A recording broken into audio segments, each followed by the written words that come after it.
All right. Oh my. Secretary Clinton. Secretary Clinton has come into the room. Hold on. I'm going to give my mic to Secretary Clinton. Secretary Clinton, what do you have to say after Tuesday's offense? I may not be David Carradine, but I fucking choke.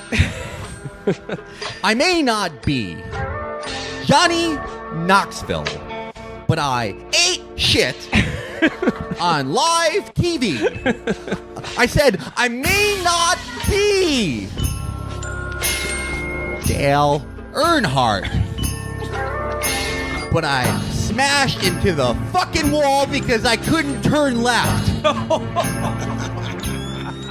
Our good friend Lin-Manuel Miranda has done a remix of one of his famous songs to support Hillary Clinton. Yeah, I mean, I was feeling kind of down on humanity before today when I found out about this. Now I realize that we might just have a chance.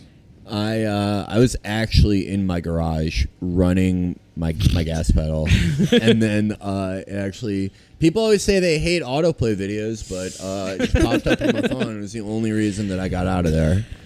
I was an undecided voter, and I took a break from posting racist memes online, and now I have to vote for Hillary. I'm going to get out the vote. Someone definitely needs Ken Bone to watch this thing so that we can get him on the side of the Angels. Did you guys talk about Ken Bone? Oh, we boned it up. You did.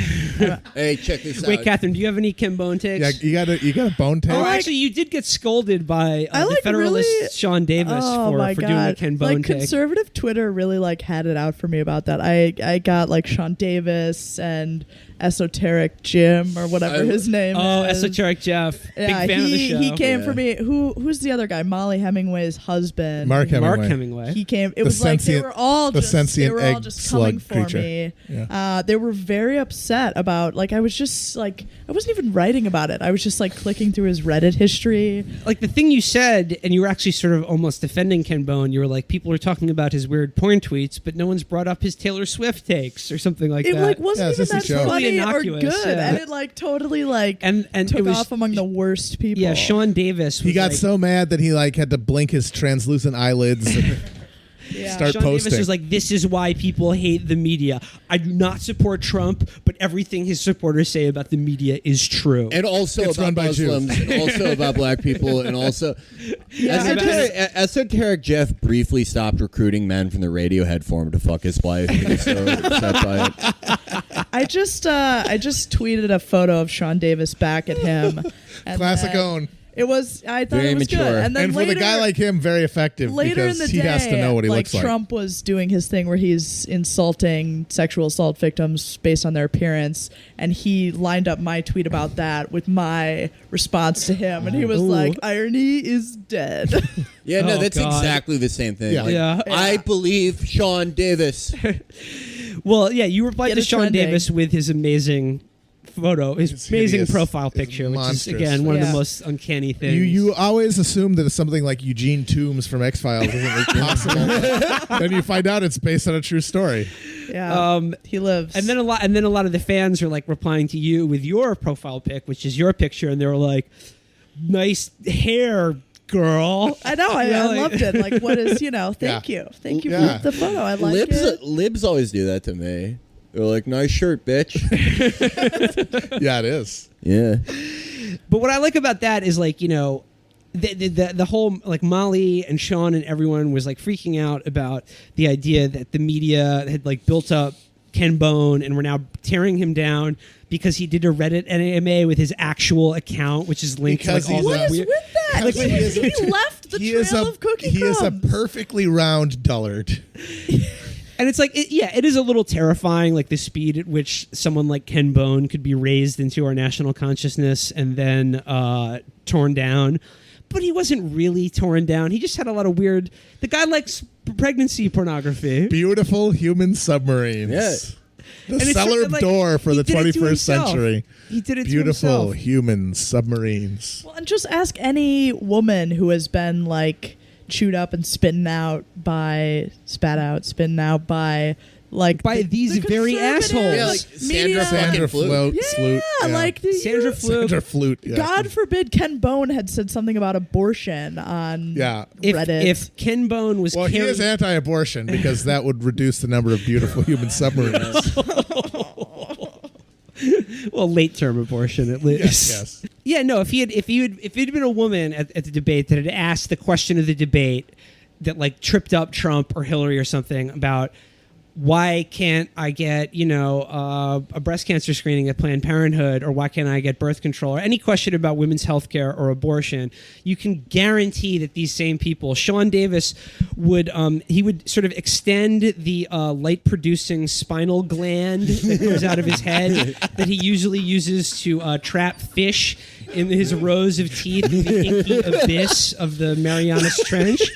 He would be using that, his photophore, to go through her trash to find how often she's had sex in the last month. Molly Hemingway would have published her phone number and her address in 20 minutes. And then I found out Sean Davis, back when the the Missouri University, the quote poop swastika. Oh, never forget. Who the fuck knows what that was? He went in on Ahmed the Clock Boy too, which we've all agreed now probably was a fucking hoax. Yeah.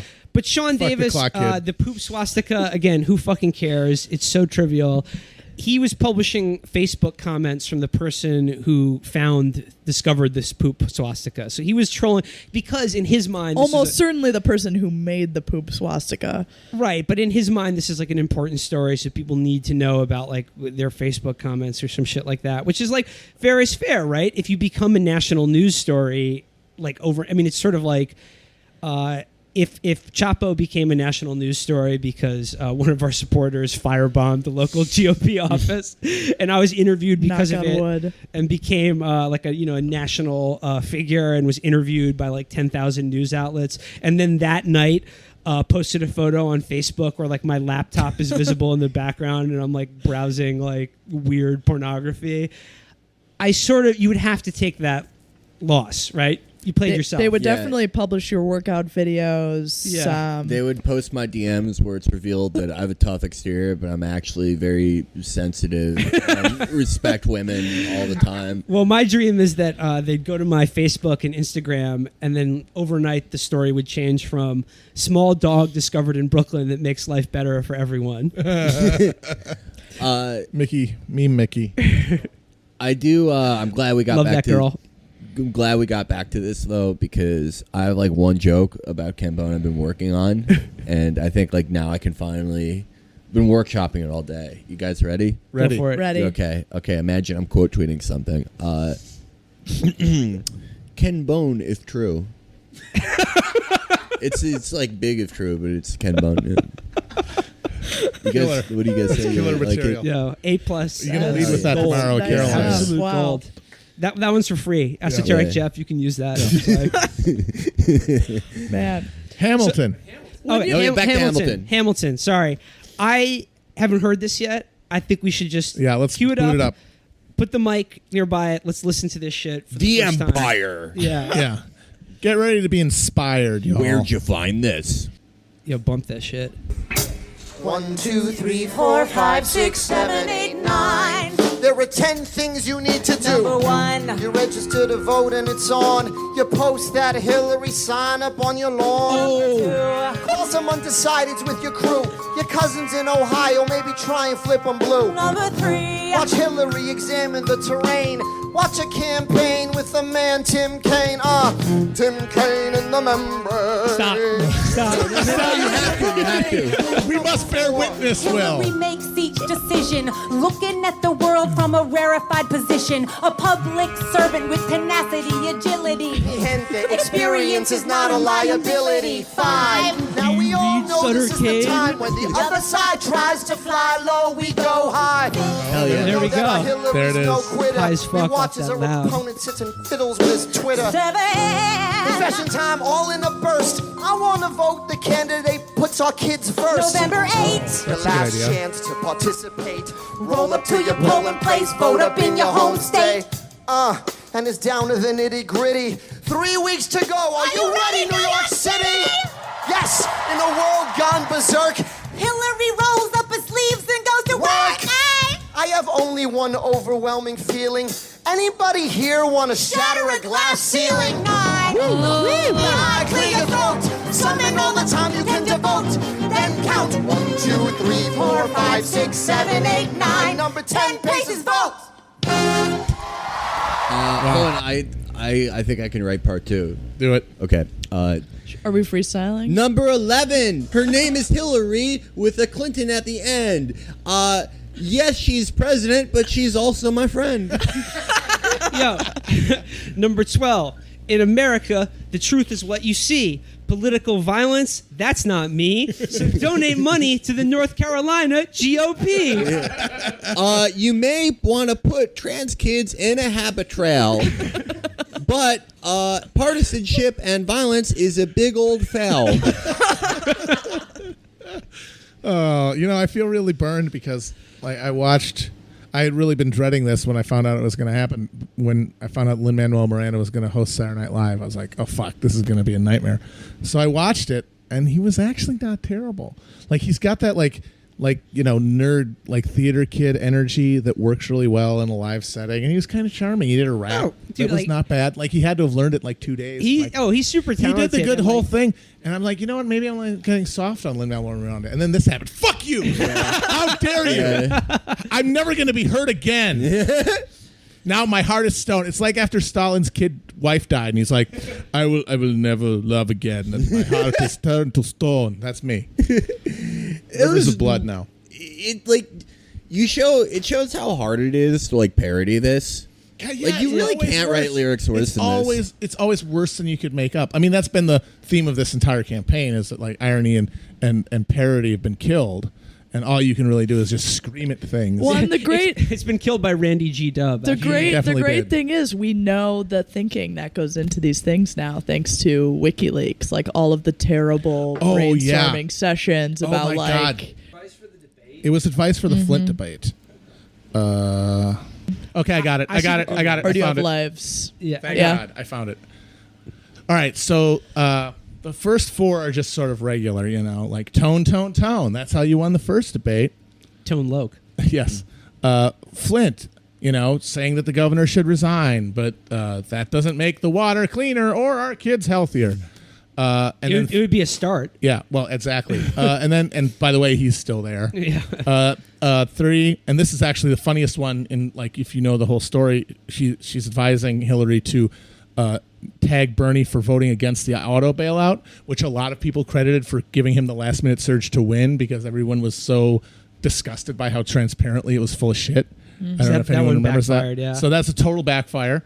And 4, more people have voted for Hillary than Trump or Sanders, so she's the most popular candidate. And then finally 5, under the word toast. I hear Senator Sanders talking about crumbs and loaves and whatnot. Let me tell you something. If your promises don't add up, they're toast. Oh, shit. And then in parentheses and in capital letters, laugh at yourself. Holy shit. Yeah. This is you can't make it up. Can't make it up. Holy shit. Yep. How many hours a day do you think she has to spend practicing laughing at herself? Oh, absolutely. In a carefree way. Do you think that's why, when she talked about killing Gaddafi, why she went ah ha ha ha? Do you think they practice that? Hillary, we need you to laugh about how he was sodomized. Bernie's talking about all of these loaves of bread, but I'm on a low carb diet. Oh, she really would do that one. So, in summation, we're right about everything, and we live in hell. Yeah. No, this is the first time that we are talking to each other or even looking at ourselves since Tuesday night's election live show. We're not looking at each other. If you remember the New Yorker profile of the Digcast, that's with no eye contact, strictly. No, we're in the same room, and I think before we go any further, I for my own psychic balm, just to exercise these ghosts, I just need to say right off the bat, we were wrong. We blew it. As if you were at the live show or listened to the audio of the live show, you saw a show and party. It was great. but it turned out more like the New Year's Eve scene in Boogie Nights than, and we're all now in 1980, you know. And more than anything, I just got to say, Bill Mitchell is now all of our dads. We're recording this Thank from God. his house. I needed one. I needed a new dad. He gives us an allowance now. Bill Mitchell was right. We were wrong. We had to change the ending of the show because honestly, none of us could conceive of Trump actually winning the election. Donald Trump and his advisors couldn't even conceive of him winning the election. The intelligence community couldn't conceive of it. The markets couldn't conceive of it. Bookies couldn't conceive of it. We were all under the same incantation. And we probably should have seen the writing on the wall in a few spaces. I mean, I remember before we put together a map, I saw this thing in Florida from Elsie Hastings, a U.S. rep, who said the Clinton campaign hadn't even tried to reach out to the black community. He was saying this before voting day, like 3 days before voting day. And I was like, wow, this is a really bad sign. But of course, like all the liberal media people were like, we registered 80 million new voters in Florida. Yeah. And it was like they were Bill Mitchell. They were the ridiculous Bill Mitchell. Yeah. Well, we saw, looking at it analytically, we saw, there was like 90% black turnout in North Carolina in terms of early voting. And the assumption that we made was like, oh, she can kind of sweat that. We know it's not really going to be 2012 numbers, and Latinos kind of pick up the pace there. What we didn't really realize was exactly how bad her ground game was. And we kind of presumed that we would have heard in the last couple weeks some kind of subjective, warning sign. It would have been like anonymous, like door walker in Wisconsin's like, this is going to shit. And what it turned out was her ground game was localized in just these big cities where people were not that enthusiastic about her. How many campaign offices in Pennsylvania? I don't even want to think about how many, but all of them in Philadelphia or Pittsburgh, none in these rural areas at all. And if you listen back to the shows throughout this entire election, like this is something that I personally have waffled back and forth on, whether I thought Trump could really be president. But in the end, at the end of the day, my rational mind, like in collaboration with, the same fucking stupid media and the polls and all the right sources and sensible people, conspired with my rational mind to be like, you know what, like, at the end of the day, like I couldn't conceive of President Trump as anything other than a joke until it wasn't a joke. And we were like right on stage when it happened. And I feel like I read from H.P. Lovecraft on stage and I like said the words that like opened up the membrane into the dark universe. And that's where we're living now. We all live in this zone. This really does now. feel like one of Nyarlathotep's schemes. Yeah. Yeah. Nyarlathotep has a sense of humor about things. I was just going to say I'm proud of all the boys for holding together on stage, even as we ate shit on our plan for the show. I had diarrhea. And I was just feeling so like I gotta go. My bladder was, I had to piss. I'm a frequent pisser, but I'm a diarrhea boy. Yeah, Virgil's a diarrhea boy. I know it from working with him. He will always be a diarrhea boy. That's what I like about him. I promise you that for these next 4 years, I will still have IBS. Yeah. Here's the message to you, people. To stand up to President Trump, Virgil will have twice the amount of diarrhea. The sun will rise in the morning, and I will go into the subway and be really sweaty and worried that it breaks down. I'm proud of the boys, though, that we held together against our diarrhea, against our entire plan fucking up, and that just shows how powerful being Spectrum is. Yes. Because nothing actually emotionally affects you except for when people are like, oh, I think diesel and steam are the same thing. And you're like, you fucking piece of shit. I cannot believe what has happened to our country. But people kept coming up to me after the show and saying like, hey, you guys did great considering the circumstances. And I'm like, what happened? Was that at the bar? Because I thought things went perfectly fine. We read our lines. Yeah. Little insider info on the Chapo election night DVD extras. You will see the alternate universe of our ending where Virgil declared it looks like Hillary's going to win, and Felix's Jack D. Ripper character goes into the bathroom and shoots himself. I was really going to kill myself though if Hillary wins. So hey, silver lining. Not because I don't want a woman to be president, but because it's part of the show. Like, you have to be contiguous with the source material, and I had to die. So yeah, like I said, we're all living in the zone right now. Bill Mitchell is our dad, and the fact that this illusion was so widely shared does not make the sting any less acute, at least for me. I mean, we talked on this show so much about how Hillary had no appeal to basically any voter group. Yeah. Right? Mm-hmm. And how her entire campaign was organized around appealing to these, like, rich enclaves of moderate Republican suburbanites. Shout out Chuck Schumer. On Acres, Virginia and shit. And how she was totally ignoring the rest of the country. But for me, I just felt like there was going to be such a thing as a negative mobilization. That people were going to be so disgusted by the idea of this joker being president that they would vote against him. And I think we found out that's not how it works. No. People need someone to vote for. They're not going to vote against. And you know what I've been thinking about is like I said, this tug of war between like the rational brain and like the kind of media super ego, and like this kind of like Bill Mitchell, the gut instinct. And The moment I think back to was our first night in Philadelphia covering the DNC when we were watching that horror show on television, and we were sitting there in Nick's house, and that was the first time, like, or in my gut, I thought, holy shit, they're going to lose this election. Yeah. And then, like, but little by little, I was able to sort of build a levee against that, like I said, not unreasonably so considering, but like at the same time was a kind of a bulwark against like the psychic trauma of considering Trump being president or them losing it. And what made me feel that first night watching the DNC is I was thinking like, okay, if I'm watching this right now and I'm a voter in any of those states that Hillary lost in the upper Midwest or Pennsylvania or Florida, regardless of, race, gender, et cetera, if my life has been more precarious since 2008, if I'm worried about the future, what am I seeing here tonight?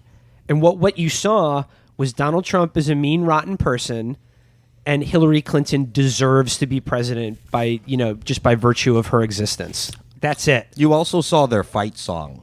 Yeah.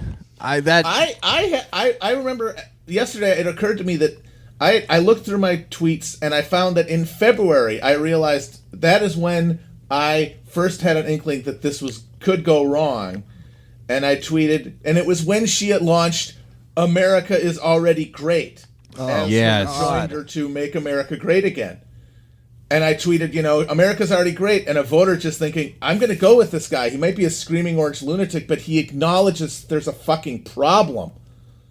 Yeah. And like I like everybody, I just convinced myself that polls meant things, that campaign infrastructures mean things, and that, more importantly than anything, I think, that we all, or at least a critical mass of Americans, had an innate resistance to the idea that we should destroy all barriers between entertainment and politics. Like, that's why I thought that, and I think most people thought that Trump lost the debates, is because he just seemed like a reality TV clown, and she seemed like a real politician. And I think we all assumed that people still wanted a real politician. But I think that's gone. I think we were like basically the last people to realize that for most people who watch 80 hours of television a week and who process everything through what they see on TV, that barrier is non-existent and probably hasn't existed for years. No, the barrier is non-existent, and a corollary to, Donald Trump, our game show host president, I've 100% noticed on the other side among liberals now, who all throughout the election and then now dealing with the trauma of facing up to the reality of it, are once again retreating into fantasy and entertainment and pop culture. All the Harry Potter shit, it's just like, it's the same sort of retreat into kind of nostalgia and away from the grim realities of the world that enabled Donald Trump. And it's 100% true for liberals and Democrats as well. Yeah, it's like it's not one side. I mean, a lot of people who voted for Trump are like, hey, I saw him on TV. He seemed like a good businessman. he really, he sure told Meatloaf what was what. Tell the Ayatollahs. But just as the same thing, you had liberals create these fantasy worlds where, yes, they're fucking Dumbledore or whatever. I mean, it's like, do you think the people nobody's living in anything that you think the real world? Do you think the adults who like view the world and popular culture exclusively through entertainment designed for children, do you think they're having a hard time understanding that a bad guy won? Yeah. It's something I said to Felix maybe a week before, or not, actually a few days before the election when we were doing the predictions, and I said, narratively, the only thing that makes sense here is him winning. That's the only correct conclusion for the past, 16 months of this campaign. Didn't we kind of presume that she would win almost kind of based on another medium for children, Aaron Sorkin West Wing fantasy, that Americans would all come to their senses and say, we support the principled politician, the one who reached out to Henry Kissinger and all of this shit. But really, we're better than Trump, America. And we're not. No, we're not. No, we're not at all. But really, most people instead of going, look, don't let perfect be the enemy of good. And listen, you son of a bitch, Donald Trump and Mike Pence. If it's illegal to love a man, well, I love a man called the truth, and I suck his fucking dick, and he comes in my face. You bastard, son of a bitch, ignoramus. Mike Pence. What else will you electrocute? Will you electrocute the trade deficit? Yeah. There was so many perfect fuck ups of this thing that mirrored the insanities of Clinton world. You had their obsession with mythical moderates. These people, deep state freaks, they love their mythical moderates, whether they are, performing female genital mutilation or locking women in cages in Syria, these moderate rebels, or if they're, country club Republicans that they were vying for, who in the end told them to go fuck themselves because they wanted the real thing. They got fucked in the ass by their fake moderates. Yeah, no, can we talk about this for a second? Can we talk about that Chuck Schumer line? Yeah, it's a stunning example of malpractice. It's insane, and he's going to be the Senate Minority Leader. Matt, quote it. He said, and I this is very close to a direct quote, for every blue-collar vote we lose in Pennsylvania, we pick up 2 moderate Republican women in the Philly suburbs. And she got 7% of Republican voters, which means that she absolutely did not get those fucking moderate Republican women. She just lost the blue-collar voters. End of fucking story. Yeah. Dude, Chuck Schumer, he should be put to death. I'm sorry. Yeah, absolutely. Absolutely. All these people, because that's what we needs to be focused on. All these fucking libs are like, oh, the rising tide of fascism. Oh, now I know what it's like to live in 30s Germany. He lost by, it's looking like maybe 2 million votes. He did worse than McCain or Romney. He did not do well in terms of raw vote total. This is the most important. He did not win this election. She lost it through bad strategy, bad messaging, being a bad candidate. It was not won by Donald Trump. And that needs to be fucking emphasized because then they get off the fucking hook. Exactly. He was he wasn't swept to power on some huge outpouring of white supremacy or, Pepe's all coming out to vote. I feel like to paraphrase the great Herm Edwards, the Republican voter is who we thought they were. It's the same people who voted for Romney. It's the same people who voted for McCain. Mm-hmm. Nobody voted for Clinton, or not enough people did. As we said earlier, she thought that she was entitled to that Obama coalition just by virtue of her existence or being a woman or whatever, but offered them nothing, and they didn't come out for her in the same numbers that they did for Obama, that won him all those states twice.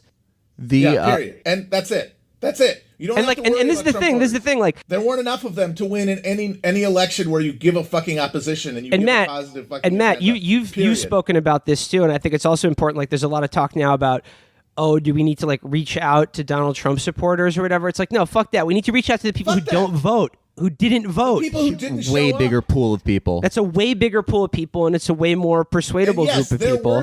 There were some people who voted for Trump who had voted for Obama twice. And an appeal, guess what? An appeal to the people who were unengaged and didn't show up this time, it'll pick them up by accident. You don't have to direct anything specifically to them. But I just think we need to be like just be on the lookout now for like everybody who in their like post-election analysis or post-mortem or whatever is trying to play it off like this was inevitable or there was nothing that could have been done or that like America is just so irredeemably racist that as soon as they heard that dog whistle, it was just all over. Because, like, I'm sorry, like, that shit is as ignorant as, like, the most, like, baying moron who voted for Trump. Yeah. It's not true. You listening, and these Andy people, Richter, you fucking giant sack of pudding.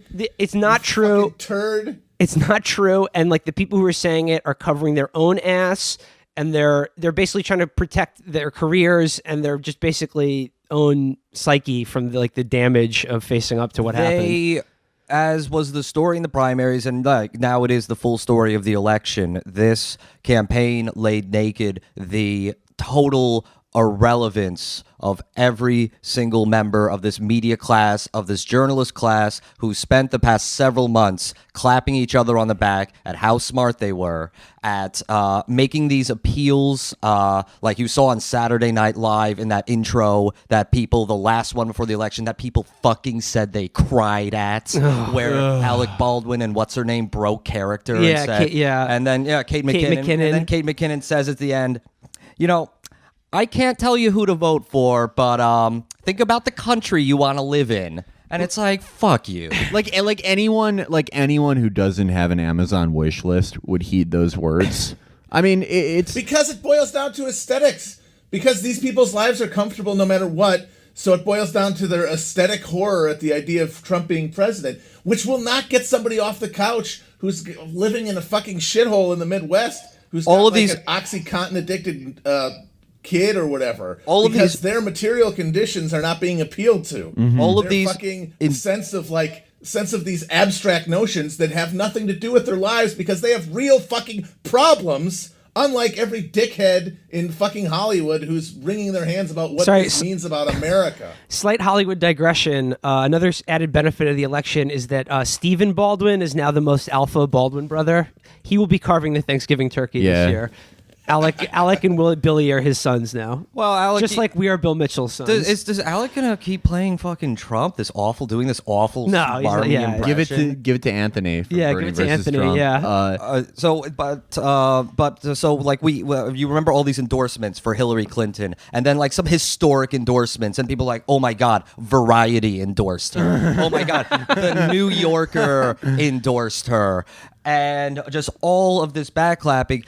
And like all of it was ultimately just horrifically meaningless. And Matt, congruous with what you just said, people voted against a media class, and all of the people covering their asses right now cannot reckon with how much they are loathed. Yeah, they're just absolutely. like Hillary. They thought we have the right qualifications. We look at things the right way. We experience the world in the right way. Well, you would have to be totally discounted to not value our input. And it turns out, no, people hate you because you are backbiting, calculating, cowardly fucking weirdos who have no idea what the rest of the world is like. And it fucking showed. You know what? If you guys really thought you had any effect on this shit, the way that they aligned against Trump, he should have lost by 30 points. If they were as important as they think they are. When the Podesta emails came out and we saw the alt-right weirdos like making up like weird codes, and like it just seemed like schizophrenia or numerology, and they're like, oh yeah, Podesta's a Satanist child molester, and we thought like, oh okay, no sane person would believe this. But now I'm like, okay, yeah, probably. Probably because this is a class of sick, depraved people. The DNC are sick, depraved people. The ending to all this, the ending to this night was just the perfect death to Clintonism. The most cinematic, Steven Seagal killing the senator in Hard to Kill was perfectly symbolic thing. I like to picture her like hearing that she lost and watching, Dane County, Wisconsin come in and just like crying and like wobbling around. Yeah, and then she vomits and she like falls into a broom closet and gets her head stuck in a bucket. It's the only thing that's good is to think about Hillary just having constant vaudevillian pratfalls. Picture her as like a clumsy French waiter. They should really leave the country. country. Yeah, no, they should, because the way that they did it, the way that it happened at the fucking Javits Center, where this entitled fucking slob who could not even, she offered minority voters nothing but to define herself by who she was not. She couldn't even face them. She couldn't even face, and those people there, those people that were crying, they weren't even workers, they were donors. This fucking asshole brought all her donors to have a big party about how great they were and how they showed what kind of country they were. You know, and she couldn't even fucking face them. And not just that she couldn't face them, she brought out John Podesta, John this fucking Podesta. cum-eating freak to lie to them. To fucking lie to them. And while she stood in the fucking back, because she's never been a fucking leader ever in her life. She is just somebody who has fans who are psychologically weak, tormented, elite freaks. Here's the thing. The thing that really stands out in my head looking back on this election is something Amber told me on Tuesday night, and we talked about it again the other night. She couldn't even come out for a $15 an hour minimum wage. Her response to that was, how about $12.50? And like, to me, that sums up everything. Like, if you can't look at that square in the eye and realize how badly they fucked up, like, what you're offering people nothing. $12.50 an hour. That was her response. Nothing. Not even a full-throated defense of our entitlement programs. Yeah. Nothing of that. Like, she could, like, okay, when she sort of came out for like the Bernie's college program, she could even come. No, she she could had a half-ass. It was a half-assed Yeah, thing. no, Watered it had like down. these people are compulsive means testers. And after Everything the has to have a fucking means testing component to it. It has to have a fucking sliding scale and a goddamn T-square that you have to apply to see what fucking trance you land on and what like level of subsidy you get. Nothing can be a universal fucking program, even though that's what people are able to get their fucking heads around and understand and get excited about because they can fucking get it. They're means testers and they're grand bargainers. And thinking back on it, I thought, all right, she like squeak by in this thing, and her organization would power her through, and she would just be a shitty president that we would all despise, who would try to cut a deal with fucking Paul Ryan, and the left has to stand up to her and just have a stupid, dysfunctional government for 4 years. Yeah. Now that's not the case, though. And, it goes back to our DNC thing. In August, after the DNC, what did they do? Well, they certainly didn't visit Wisconsin even once. They spent the entire summer reassuring Republican moderates, quote unquote, that they would govern in a way amenable to them. And guess what? They all voted for Trump. They're all. Because they're Republicans. They will stab you. Because they're not Democrats. They hate you. They hate you, and they'll stab you in your fucking back every chance they get. If you're a Republican, why are you voting for Hillary Clinton unless you're some fucking American Enterprise Institute pussy or David Frum? Yeah. Any of these. You know what?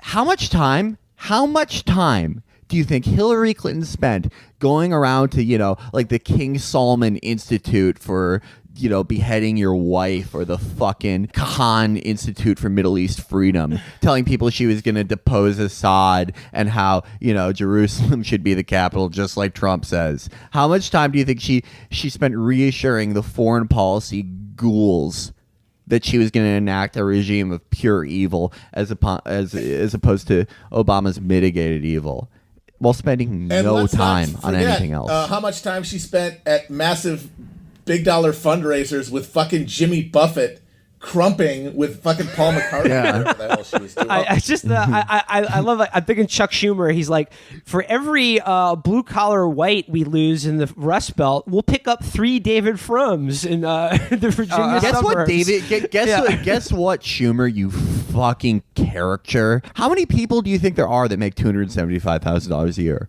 It's not a lot, you fucking idiot. It's very, Holy very shit. Lucille Bluth politics. Yes. Hey, and how about this? Remember giving a primetime speaking slot at the DNC to fucking Bloomberg? This fucking scolding, diminutive billionaire who's universally hated. Getting back to the true and proper truth that Bernie would have won. I did see that Michael Tomansky had a thing. He was like, well, you are forgetting that would have triggered the Mike Bloomberg independent run. Fuck that. He still would have won. Yeah, And, would have won. You know, He and I would've got to say, Bloomberg would have gotten like 5%. the most important thing. He would have gotten all these dipshit counties in like Northern Virginia or whatever but he wouldn't have won he would not have been a difference in like a Rust Belt state. You think he would have been the difference in Michigan or Pennsylvania? Yeah. Well, hey, you know what? My kid just OD'd. I have to like borrow money to even get the doctor to cut my balls while I cough. But this diminutive guy who's screeching at me about Dr. Pepper. Yeah, I'm gonna vote for him over the guy who says that I am entitled to basic human services. Yeah, that's how things work. Fuck you, I do like Tomasky. the idea, though, of these people who fetishized defeating Trump at all costs, and why that made third-party voters the devil. How they would have had to reconcile themselves to vote for Bernie to stop Trump. Or otherwise be like, you know what? No, I'd rather have Trump. Yeah, no, but And they would have fallen in line because they're all cowards. But All of them. Here's the thing now. Saying that Bernie would have won is not like a gotcha. It's like not to be smug. It's like actually the most salient question going forward if you oppose Trump. And like, you can always say like... There has to be a way forward. It can't be Clintonism. We have to know, and we know what would have worked. What states did he win in the fucking primary? All of the ones that she lost that were her firewall, that were like her safety net to like if she lost Florida and North Carolina. Trump won Michigan by 20,000 votes or so. I just found out that 90,000 people cast ballots in Michigan, voted for all of the down ballot races, and left the president's blank. Jesus. They fucking hate her. That would have happened with Bernie. Fuck you. Well, here's the thing, though. Like, if you're talking about who these people are, who really controls the Democratic Party, I think that they would. They made all these choices, and they would make the same ones again because they'd rather lose than go in the direction of even mild social democracy. Oh, absolutely. And here's the real reality, though. That wouldn't be possible if Bernie took it over. End of story. They would the iron law of institutions. It's called. I think Jonathan Schwartz coined that term. People would prefer to maintain a position within an institution that is a loser and that is out of power than to see that institution succeed in a way that loses them personally. Absolutely. Power. And here's the grim meat hook reality to paraphrase the good doctor. We're now living in a decaying political system and empire controlled top to bottom by the hard right. And I'm sorry, the Democratic Party cannot, and more importantly, will not protect you from what's coming. Like if you voted for them or you're one of the people who feels afraid or unstable right now with good cause, I don't know what to tell you because like I don't know who's there for you or to resist what's coming, but it's not the Democratic Party. Republicans are one state legislature away from being able to rewrite the Constitution. They're one state legislature away from having the 3/5 majority that could pass any constitutional. And here's the thing: come January, we're really going to see how, remember when Obama was elected in 2008? Probably with like the biggest actual mandate of any politician in my lifetime, with the House and Senate. Absolutely. What did he get done? Nothing. Well, we're about to see how much can get done in the American political system quickly. With a smaller Senate. Negative 2 million votes. It's pedal to the metal, and you're not going to believe the shit that they're going to get done. There's going to be some really fucked up shit. As John Mitchell said in 1972, this country's going so far right, you're not going to be able to recognize it. Labor is about to get fucked. So many people are about to get fucked. Waleed Faris, who's an actual war criminal from Lebanese forces, one of the speechwriters and policy setters and trainers for the group of people that committed the massacres at Sabra and Shatila, he's basically writing the whole foreign policy thing. This psycho. When Republicans get in power, they have this uncanny ability to actually pass policies that keep them in power, such as disenfranchisement, reducing early voting hours, voter ID and things like that. When the Democrats had unitary government for 2 years and a filibuster-proof majority in the U.S. Senate, they couldn't pass card check? They didn't even try. They didn't even try. They didn't give a shit. And now all of the things that were like Obama's actual achievements, like his terrible health care plan, the totally weak Dodd-Frank bill, all that shit's going away immediately. And their policies and anything coming from a Democratic, government leadership at the top that is going to protect people, such as a strong civil rights division in the Justice Department, is predicated on the notion that we'll just continue to be president. And this won't stop because Republicans are so dumb. Debbie Wasserman Schultz, who lost all these state legislatures that portended just the raft of horrors that would fall upon the people that she doesn't give a shit about, and her type of person does not give a shit about. No one even thought to fire her. After all that, no one even thought that. The thing that got her fired was, in the end, that somebody leaked an email of her looking for Hamilton tickets. And they replaced her with someone who was even more culpable in the corruption that happened and the behind the scenes rigging for Hillary that happened during the primaries, who literally leaked fucking debate questions to Hillary. This is Clinton Donna ahead of Brazile, time. right? This is why saying Bernie is right isn't gloating and it's not scoring points. It's the central fact. It's the central reality that you have to face. All of these people in the Democratic Party need to be purged immediately. And here's the thing. I don't even want to get involved in rooting for Keith Ellison to be the DNC chair. I'm sure he's a decent guy. He's probably the person I would choose. But the Democratic Party is the Democratic Party. It doesn't matter. They're not changing. A leopard can't change its stripes, or spots rather. And we know what they're going to do. They're going to collaborate with this evil, and the next presidential candidate they run is going to be even more to the right than Hillary is. So I don't know. There's no fixing or tweaking the DNC or the Democratic Party, even though rightly, if they were a serious party, all thinking that Cory Booker is going to save the day. If they were a serious party, everyone in a position of leadership or authority should either have turned in their resignations on Wednesday or fucking kill themselves. Nah, fuck that. Yeah, they should have spilled their guts on the pavement. In any kind of rational system, these people would all be led into a tiled basement room with a fucking drain on the floor. Well, I can't say I share your pessimism necessarily, because looking back on the primaries this year, I thought there was this ahistorical aberration. It wasn't Trump; it was Hillary Clinton, and that when you look at currents in history, that they don't presuppose that this wife of a former president who has this party in her thrall would just be plopped into it. Maybe I'm wrong. Yeah, I got to disagree with Will here. I'm more agree with Virgil. I think there are some signs of hope. I think I've been pleasantly surprised by some of the libs and centrists in my life who have come to me and said, "You were fucking right. I was wrong." Iglesias said it. Yeah. Torre said it. Brianna Wu, one of the Wu dumbest said it. people alive. And Yeah, but you have that, but at the same time, you have these shitheads who spent the entire primary arguing about how Bernie Sanders was the candidate of racist dude bros, now saying that he was too much of a POC to get elected. Oh yeah, that's a great line, by the way. These people will say anything. I like how Bernie basically has now morphed from being just another old white man in the establishment to Taibbi. I mean, my darkest gut feeling is that Will is right and the Democrats are irredeemable, which, I mean, as cathartic as that is to say, is also terrifying.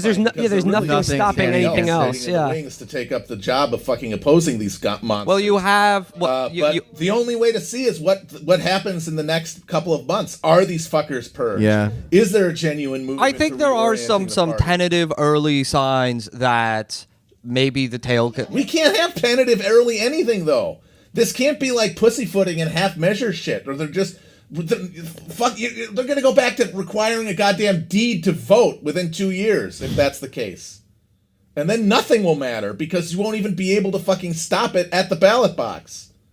Well, I mean, one sign that's encouraging is you have Keith Ellison as candidate for the DNC chairmanship, who is endorsed by both Bernie Sanders and Chuck Schumer. Chuck Schumer. Which Exactly. indicates to me. How much of a threat is it to those fucking monsters if Chuck fucking Schumer is endorsed? Because I read it a different way, and that Chuck Schumer has never had any particular values, and now he looks at this and thinks no, like, he does. no, He loves Wall Street. He wants to suck the dicks of I don't think that's a value. I think that's just what he does to stay in power because he is a very cheap politician. Yeah, The cheapest guy. And that's not an anti-Semitic thing. I mean, for me it is, but I can do it. I can do it.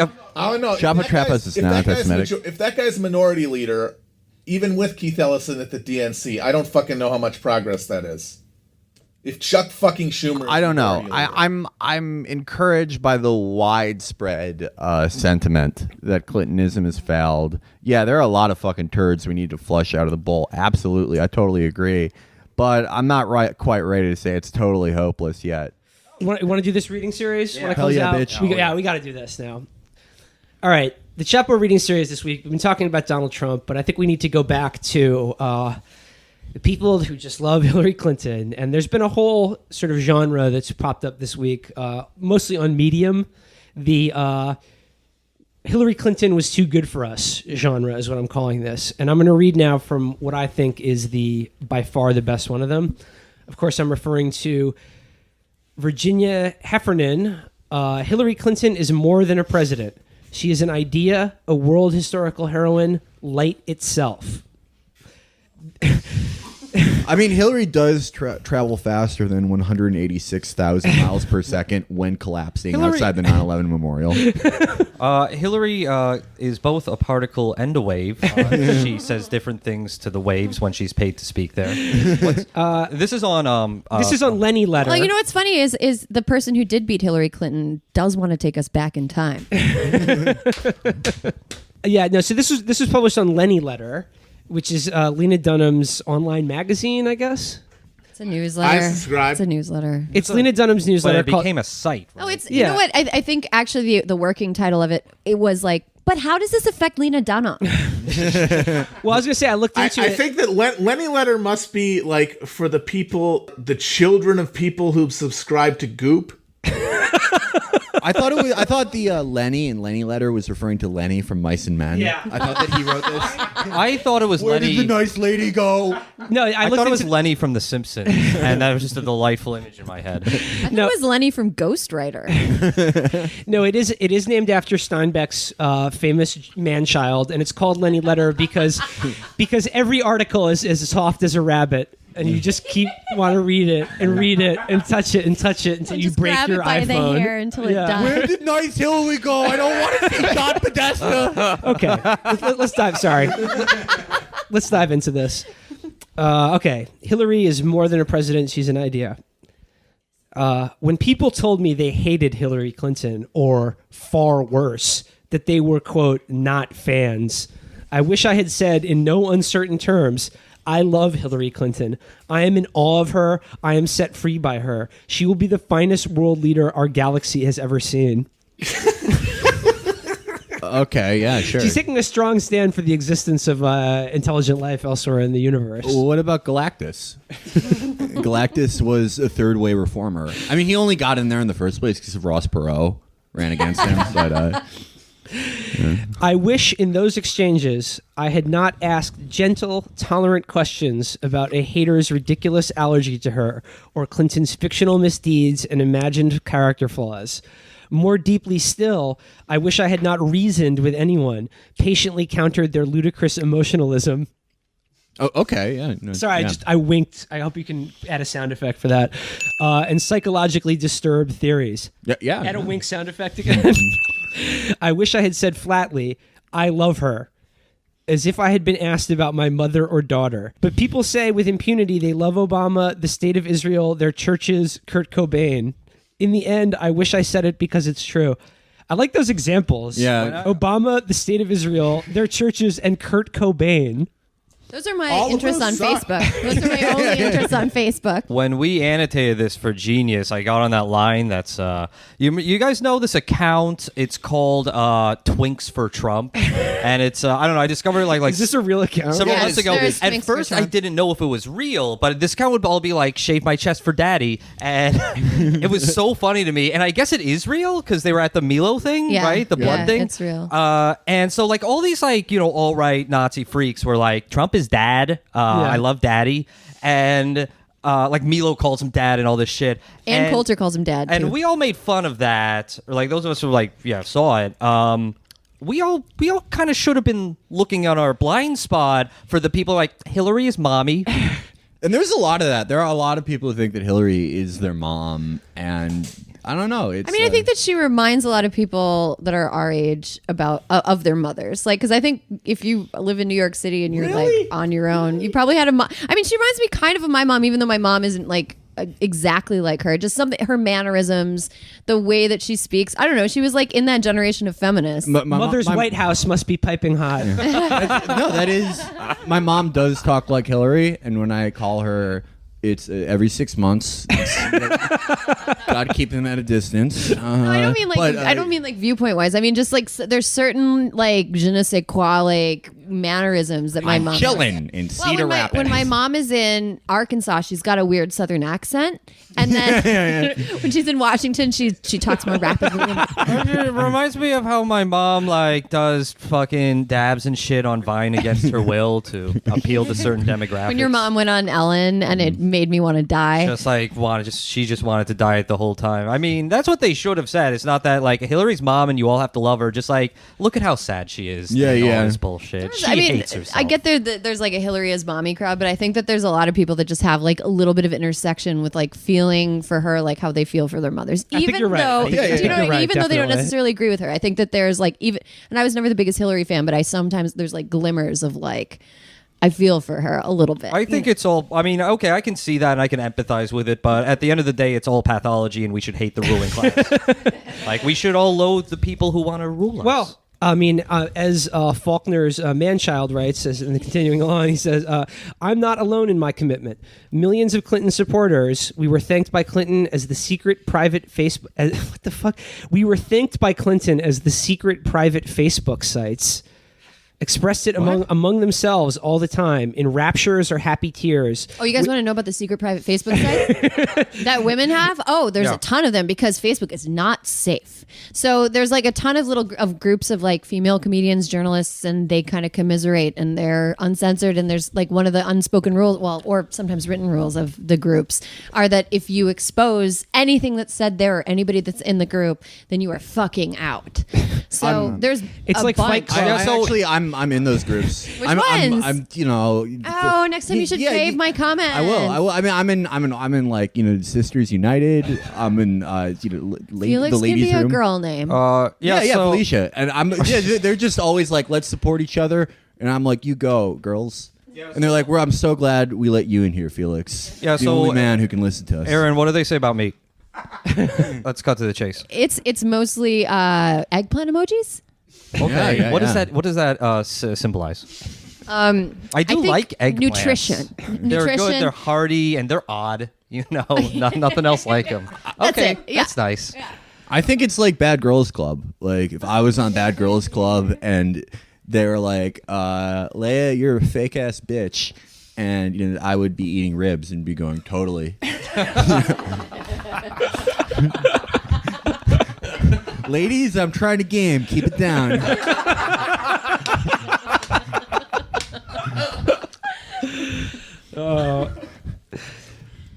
Continuing on, Lenny Letter says, we were frankly bewildered by the idea that anyone would hedge their commitment to her. You don't have to be her friend. Yes, she's made mistakes. Quote, the lesser of two evils. We didn't remember anyone turning to this stock ambivalence when discussing Obama, Babe Ruth, FDR. What? Babe Ruth? Yeah, Babe Ruth. Yeah, look, guys, Babe Ruth may have started the Reichstag fire. Babe Ruth was a great Secretary of Agriculture, guys. This person is so good at making lists. I'm just so impressed by it. I find it so hard. It's like people never talk about Steve Ballmer and pork chops and Kazakhstan like that. But wait a second. Oh, really? She's not perfect? Would you ever fucking say that about Charles Lindbergh, Mike Pence, Madonna, or Adolf Hitler? Well, look, first of all, Obama, people felt nothing but ambivalence about him, right? Like, Yeah. I mean, that's not fair. Babe Ruth, if you were like not a Yankees fan, you probably felt ambivalent about Babe Ruth. And FDR, He Couldn't did sort walk. of like win World War II, so or at least I don't like contribute to people that in W. wheelchairs, though. Yeah. Also, you know what? There was no Twitter during World War II, so we have no fucking idea how people felt about FDR or Babe Ruth, for that matter, or Obama, because this is basically the first election we've ever had where that kind of instantaneous fucking like nerve-ending response people can have has been recorded for all of time. Matt, I know that you're joking, but I guarantee if you LexisNexis like back to newspaper articles from that era, yeah, there probably was a lot of that stuff coming from Western papers. That's like do better, Hitler. Well, Yeah. another thing the media does is that they make legends. Usually a legend is made by men and media. The legend of Kennedy, say, or Jim Morrison. We're back to these. Jim Morrison? We're back to these lists. The legend. Jim The Morrison legend sucked. of. Bob Everyone Dylan or Henry acknowledges that Jim Kissinger. Morrison Yeah. sucked. Where is she getting these examples from? No, if you just hit random article on Wikipedia. The legend of Hubert Humphrey and Meatloaf. Luxembourg. This is like if Billy Joel was like dying as he was trying to write a sequel to We Didn't Start the Fire.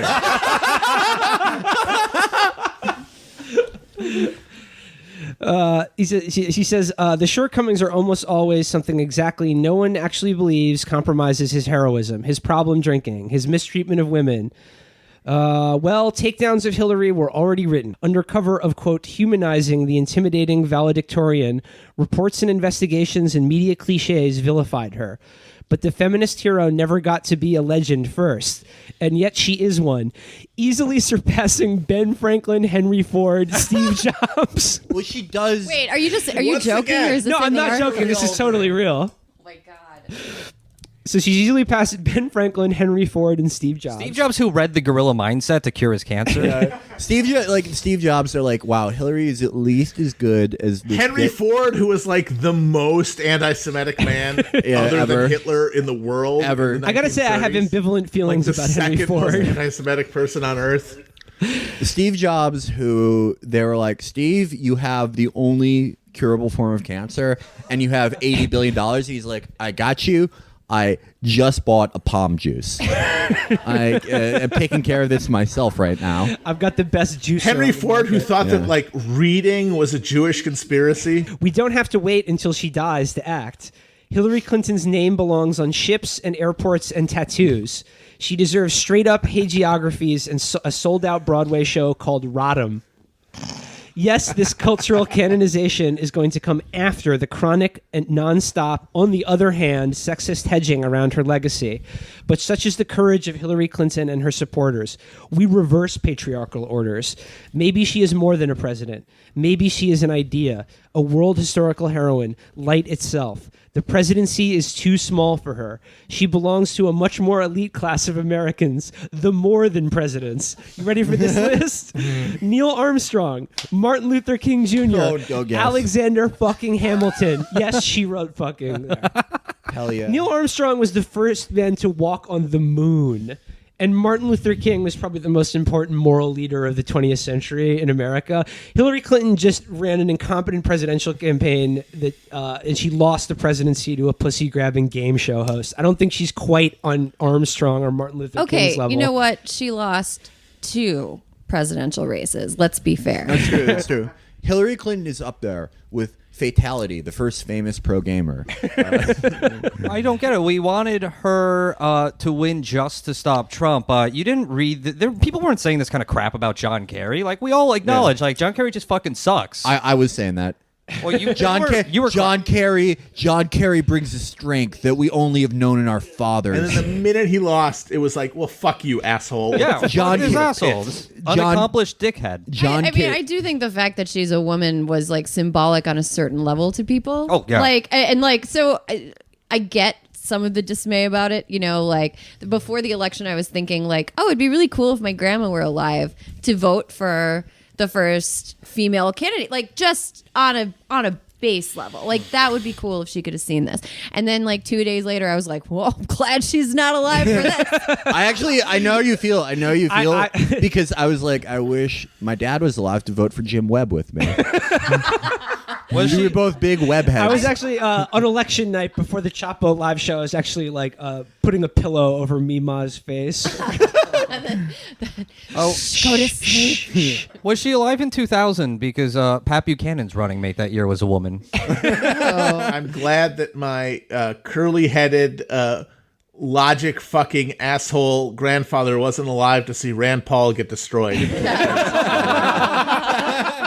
He would have been our first Rand president. I'm rocking out to the white stripes.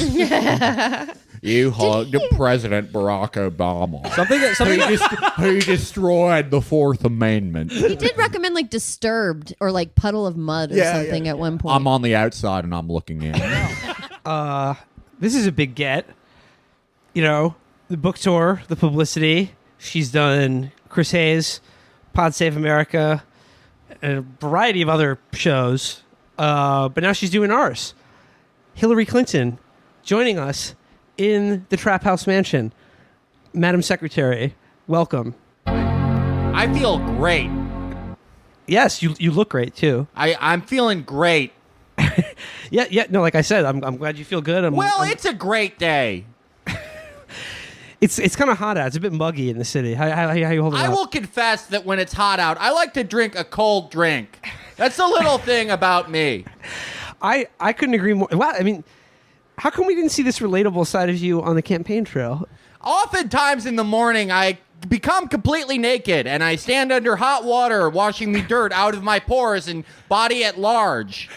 Wait, I do that? Most regular Americans I mean, do that. I do it once in a while. Yeah. This is a new side to you. You know, we could just have fun and games all day and talk about these fun things. But I'm here with good news, of which we need a lot today. Wait a minute. Is there another type of flavor-blasted goldfish that we could look forward to? I have been known to enjoy the flavor-blasted variety, but prefer the original. And at only 150 calories per cup, it is a calorie bargain. What's this news you have for us? Ladies, start your engines. Women in Saudi Arabia can drive. No, yeah, that we saw that. They're considering starting a process which may eventually allow women to drive cars. Like I've always said, women rock. And when given the opportunity to show that they rock, they're as good as men. But don't you think this is sort of a cynical attempt by the Saudi government to placate, a very, like I'm just Riyadh drifting. I may not be Paul Walker, but they're going to edit me out of the movie after I die soon. I may not be Tyrese, but I completely ruined the scene by saying something that had nothing to do with anything. It seemed like I was unaware where I was. Nothing I said had anything to do with the events around me, almost as if I was added in post-production. You may even say to the women of Saudi Arabia, all the single ladies, it is still illegal for a woman to be single in Saudi Arabia after the age of 8. Madam Secretary, the book's out. It's the talk of the town. What's next? What's next for Hillary Clinton? I've been known every once in a while to enjoy a hamburger. What are some other things you like? Cold beer. If you drink too many of them, you become intoxicated. I know why you cry, but I cannot do it myself. This is now we're getting into the absolute gold in this book. Felix is so excited.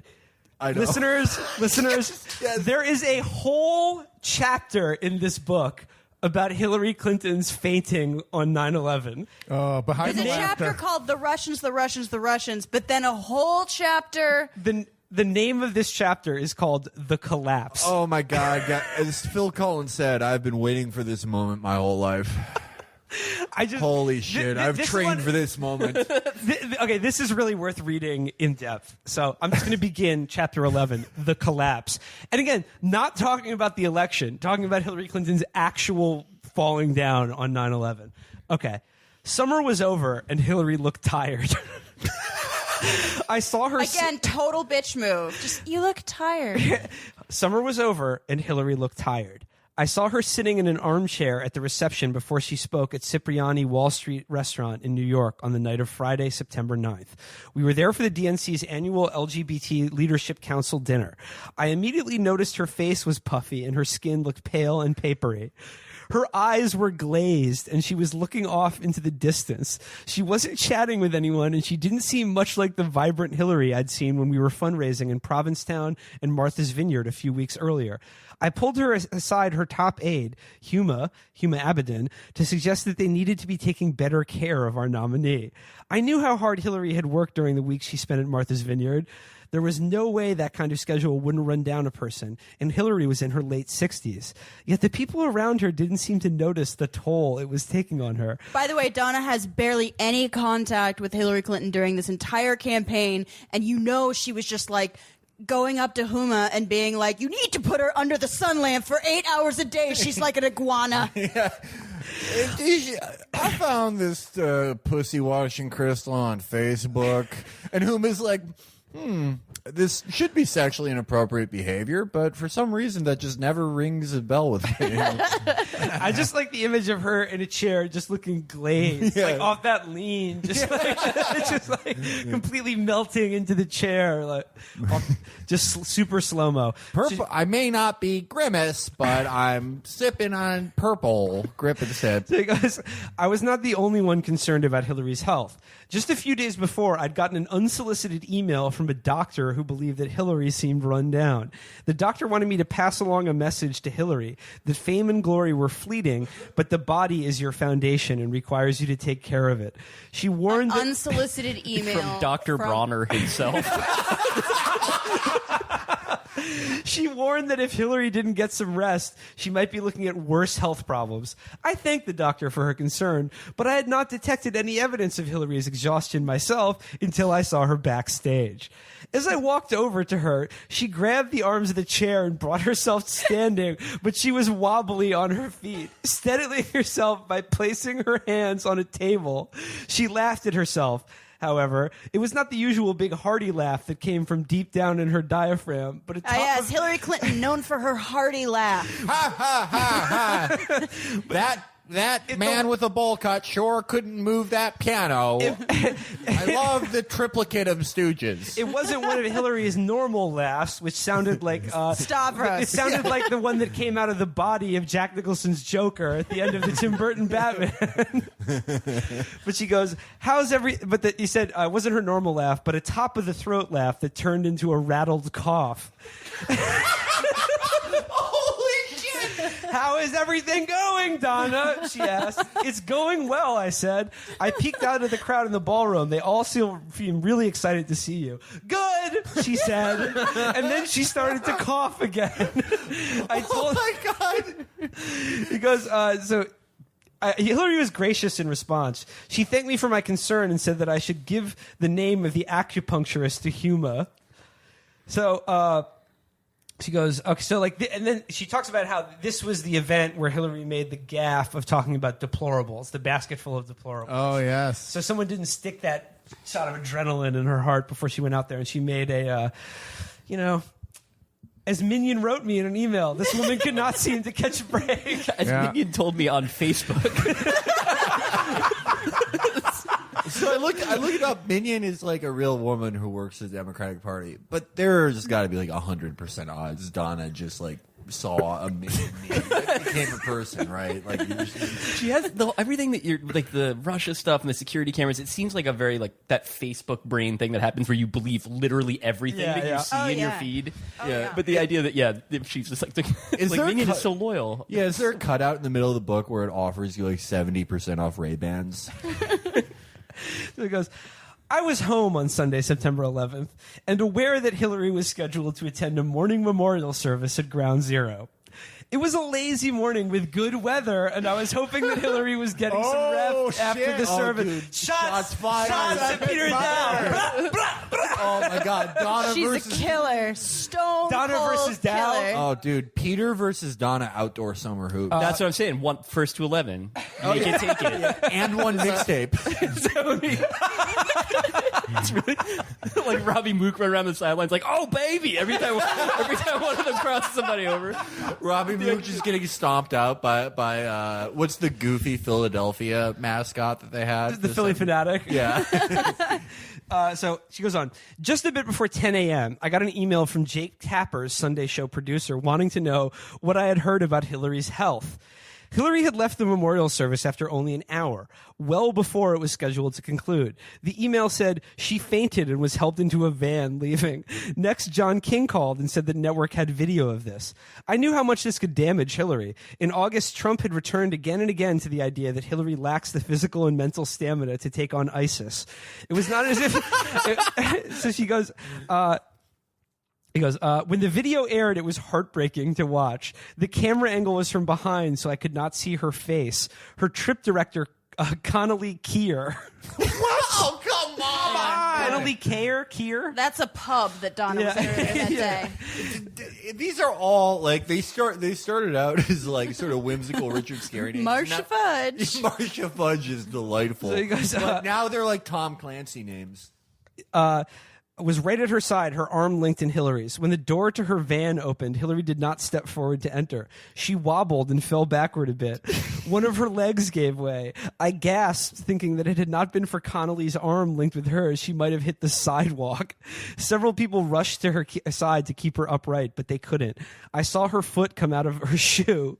She fell forward into the van as people scrambled to keep her upright enough to continue the story that she was just fine. Just a little stumble on the curb. Despite the efforts of the staff, it looked as if Hillary had fainted.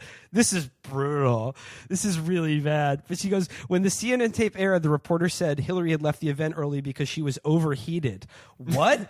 Who thought that up? They made her sound menopausal, which was unlikely in a woman at the age of 67. I emailed Brooklyn to express my opinion about what a stupid explanation that was. For a campaign that had a reputation for being closed off and sometimes less than truthful, this was a huge blunder. When reporters started calling to try to find out what was wrong after she left the memorial, the campaign had not returned their calls for an hour. When they did, they offered up this overheated nonsense that sounded like a lie.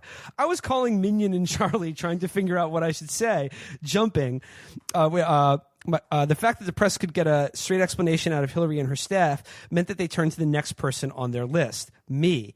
I emailed advice to the campaign. The media is going to run with the health narrative, so do not sit idly by. She goes on, the next time we saw Hillary on television was that afternoon when cameras filmed her exiting her daughter Chelsea's apartment in Manhattan's Flatiron District.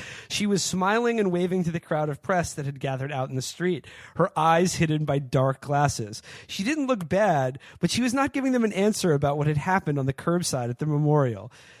She said some nonsense about how she was fine and it was a beautiful day in New York. Then she stopped to take a selfie with a little girl. Again, who had decided this was the best approach? So this is where she gets on to talk about, and all this breakdown in messages, there's all these rumors going on. This is where she talks about she honestly started thinking about replacing Hillary Clinton and Tim Kaine on the ticket. And a lot of Hillary people went apeshit over this because they thought like she was like plotting a coup or whatever.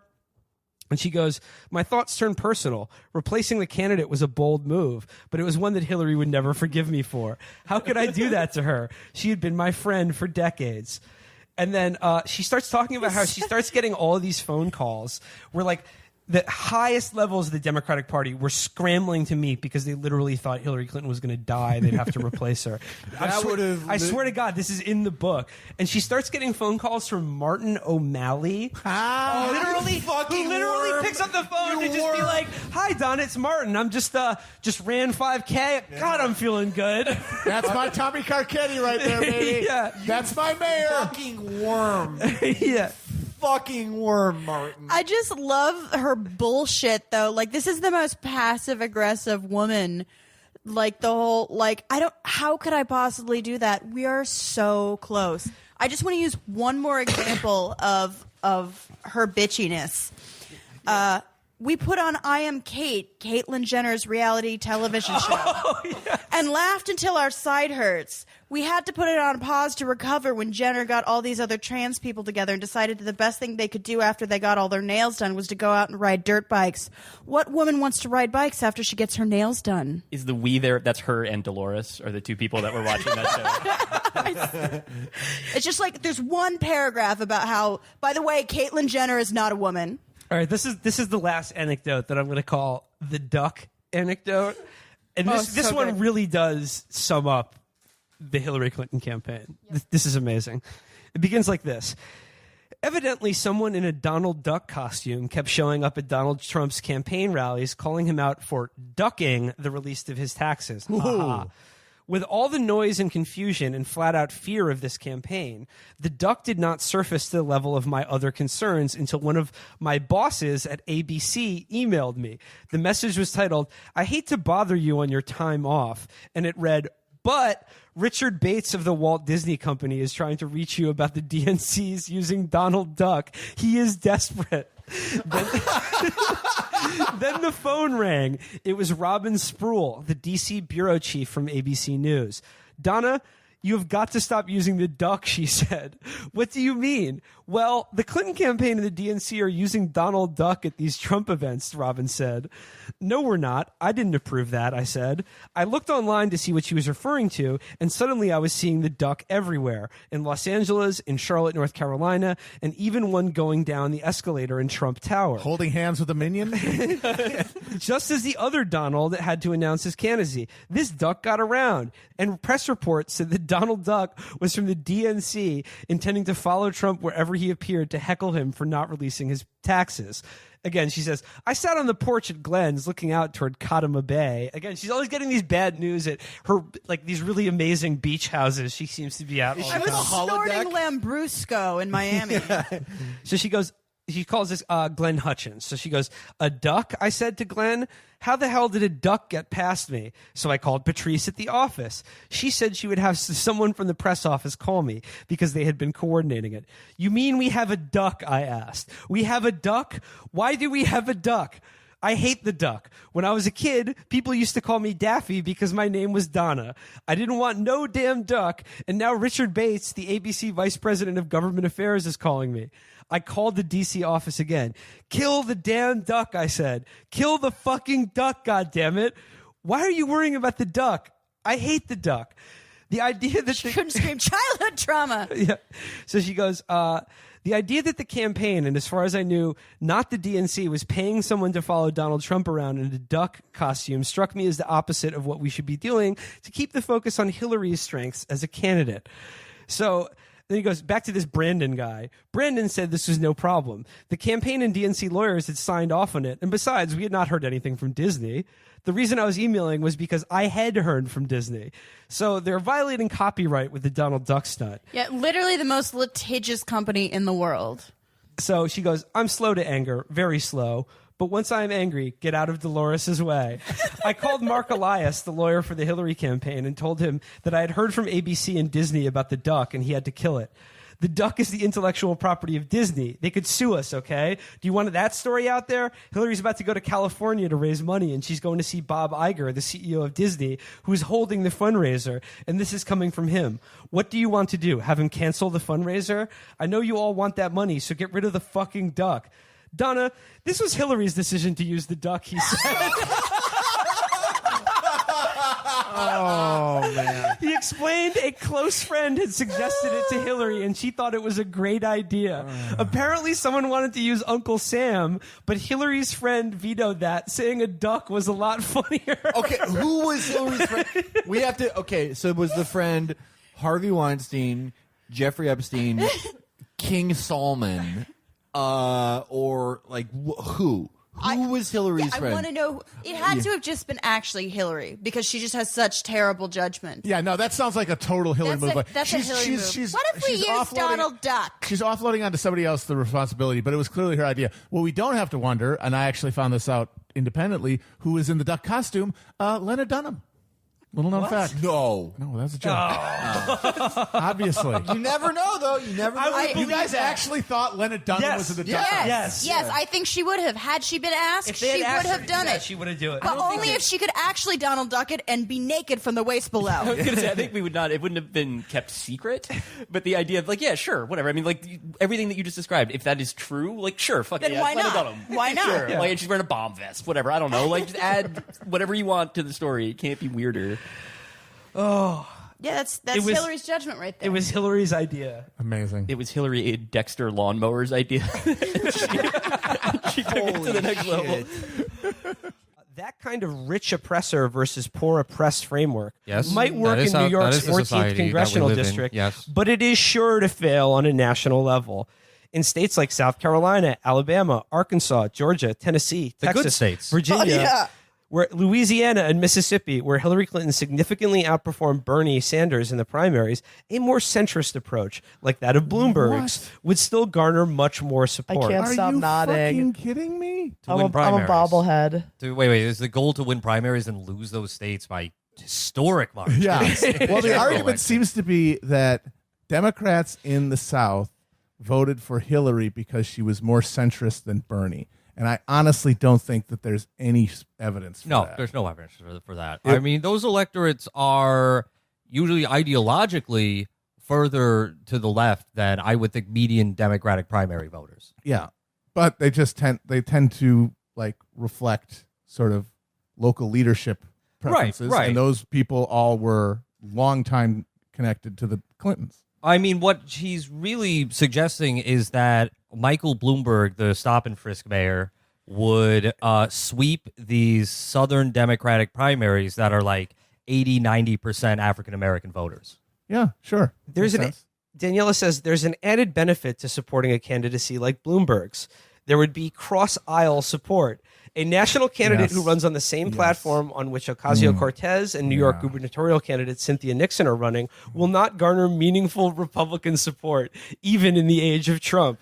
But a Bloomberg type could attract all those Republicans and former Republicans who, as a result of Trump's ascension, have found themselves politically homeless. None of them voted for Hillary. We're going to pick up all of those None of Republicans them in the voted suburbs. for Hillary. Hillary Clinton. None of them voted for Hillary. None of them.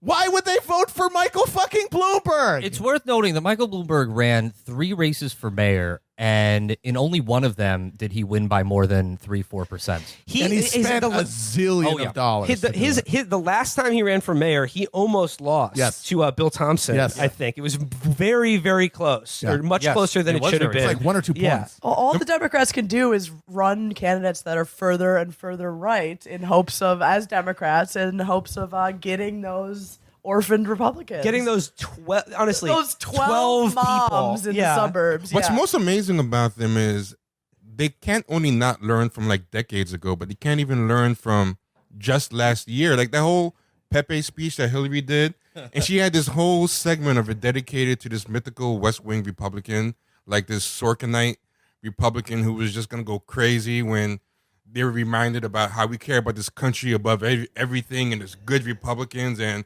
they were going to just drop whatever they were doing when they heard the speech and spit in Donald Trump's face and be like, Mr. Trump, this is not the American I grew up knowing, you know? Like, that didn't work. It fell on its face, and it was only in 2016 that happened. Yeah. This is genuine psychosis. I do want to go back to one point, though, and I remember this now. Last year, Jackson, Mississippi elected Lumumba, Our Revolution Working Families Party candidate, who ran promising to make Jackson the most radical city on the planet. That's Bloomberg country right there. What Bloomberg's going to do stop, frisk, and hug. He's modifying it. So that's going to win over all the black people in those. Similar, Senator Tammy Duckworth said today, again, sort of, you know, just being like, now let's not get too carried away, saying of Ocasio-Cortez, you know, her message can win in the Bronx. It can't win in the Midwest. Then nothing can. Yeah. Because they just fucking lost the Midwest. And like then you might as well say, it can't win in the Midwest. Nothing can win in the Midwest. We should burn it to the ground and just frolic in the ashes. Or just forfeit it to Republicans for a generation. Which is a debate I want to have. It's kind of gaslighting because, like, you just lost there. No, we didn't. Yeah, it's very weird. Like they're acting like they won. You got your candidate. You got your message. You got your chance to triangulate a way Republican, to yeah. peel off every moderate Republican soccer mom and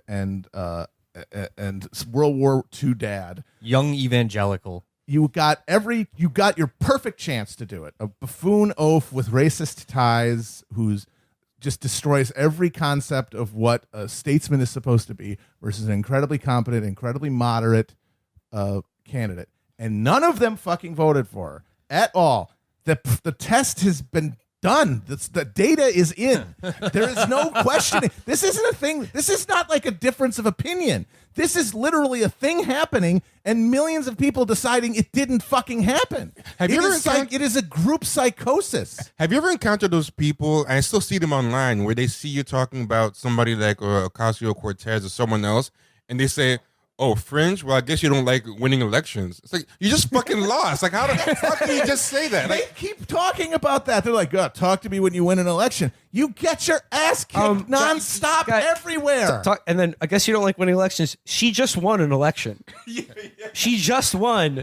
She beat a guy who's been there for 19 years, who's one of the biggest guys in the Democratic Party. Yeah. She just waxed him by double digits. oh, but how about that one that said that was because of Hillary? Did you see that one? Oh, that was a really good take. Yeah. She was the message from that one was Hillary opened the door, and now we're seeing candidates like Ocasio-Cortez walk through it. You watch the skies, I'll watch the Bronx. She loosened the lid on the pickle jar of electoral possibilities. Away from the polls. Another favorite Fox fable was that a little-known housing advocacy group called Acorn had helped steal the election through various forms of voter fraud. You motherfuckers hung them out to dry. A Democratic Congress killed Acorn and probably cost Hillary the election, considering how thin the fucking margins were and how one of their big things they did was fucking voter registration. They're scared of their own fucking shadow because of some ginned up bullshit with a guy dressed like a pimp. A fucking trust fund rapist in a pimp costume got them to fire Sherry Sherrod and fucking defund Acorn. You fucking cowardly pieces of shit. This is... My God, Matt's rage levels are reaching unprecedented heights. No, I mean, I said when we were planning on doing this episode that I had probably the most controversial take I would ever have on this show. Oh, boy. I like the Hillary people significantly more than these Obama fucking lizards. I do. Like these people, like the people like in Hillary's orbit, you like better than the sort of like the supposedly charming. Give me an ice chewing psychopath over these fucking. Not even that. Give me Lanny Davis. Okay, yeah. Give me fucking Felipe Reigns, who at the height of like Me Too is like, Monica, you stupid bitch, you ruined everything. Because at least they're loyal to their own dumb shit. At least Hillary kept on like the woman who gave her gum, whose husband was a pedophile, just because they actually care about loyalty. These fucking cockroaches, they will hang out anyone to dry. They don't like any... That Pod Save America world that Dan Pfeiffer is a part of, just look into their eyes. You see nothing. They fly around the world poisoning themselves with airplane water so they can do live reads for slave labor meal prep companies. The Hillary people are like... they're freaks too, but at least they're passionate. Hey. At least they're like, think about all these people have ever done is subscribe to the news and work in a comms department for 30 years and then tell you how to argue with your racist uncle. Now you need to use facts. Think about the lives of the Hillary people before. You have Adam Pachinko Machine, who is like an orc cop. you have Peter Dow, who is a soldier and club musician. They're like real people. They're fucking freaks, but they're real people with blood and passion and loyalty. And these Obama freaks, they don't give a shit. They will hang out anyone to dry. They don't believe in anything. Did you see that fucking video that Jon Favreau did after Ocasio won? Because they knew they couldn't be like, oh, fuck her, because their biggest fear is people yelling at them. But they also knew that they couldn't say she was good, like because of what she believes in, because they're the Joe Crowley people. So they literally put out a video where Jon Favreau is sitting in like a limited edition podcaster's chair going like that he got from Mark Maron, that Mark Maron scammed him for. And he's like, number one, you have to believe in yourself. Number two, talk to voters. And it's like, you rodent. You don't believe any of this. It's like, at least if Pod Save America was all Hillary people, like if it was like Felipe Reigns was there, he'd be like, another stab in the back by the only you piece of shit Ocasio. This is your final warning. Take out a fucking katana. Like they're real. They're real. They have blood and fury, and it's sort of, they have it for the least passionate person alive, but they have it. Well, that makes it And more it's- impressive. Yeah, it's amazing. It's amazing. I hate these former Obama comm staffers so fucking much. They're so afraid of like any confrontation that they're like, no, actually don't campaign against Trump. Let's just invent 30 billion fact-checking websites so someone else can do it. You are pussies to your absolute core. You've never done shit. Like, oh my God, They won't die. Even, they won't even let a young hitter say Iran should have nuclear weapons on their own show. Yeah. No, but These guys Felix, are- to sum it up, the Hillary people, they must be loyal to their capo. No, that I feel like an FBI agent who's been like following the mob forever, and I have this grudging respect of the Hillary people now, because it's like, you know, like the incompetence of like a Neera Tanden. At least it's like there's a human soul somewhere there. But I don't know. The fact that she gets barred out and fucking tweets till That's 3 in the morning. That's real. Yeah, okay, you're that's right. real passion. that means she has some level of guilt. Whereas, like, do you think like Dan Pfeiffer is just like, he literally doesn't think he's ever done anything like beyond just the most noble pursuit of the truth? Like, I feel like, you know, I'm like, hey, you know, I worked against those guys, but at least they had honor and loyalty and family. These new guys, they just kill each other all the time. Yeah. The Obama people, all you need to know about the Obama people versus the Clinton people is like the Clintons have been dragged down by all these freaks around them forever. And yeah, they fucked over people who weren't in the family. But in the family, like they'll keep you on as dead weight forever. But Obama, like literally his pastor. He was like, boom, look how bad I want it. Boom. You're right.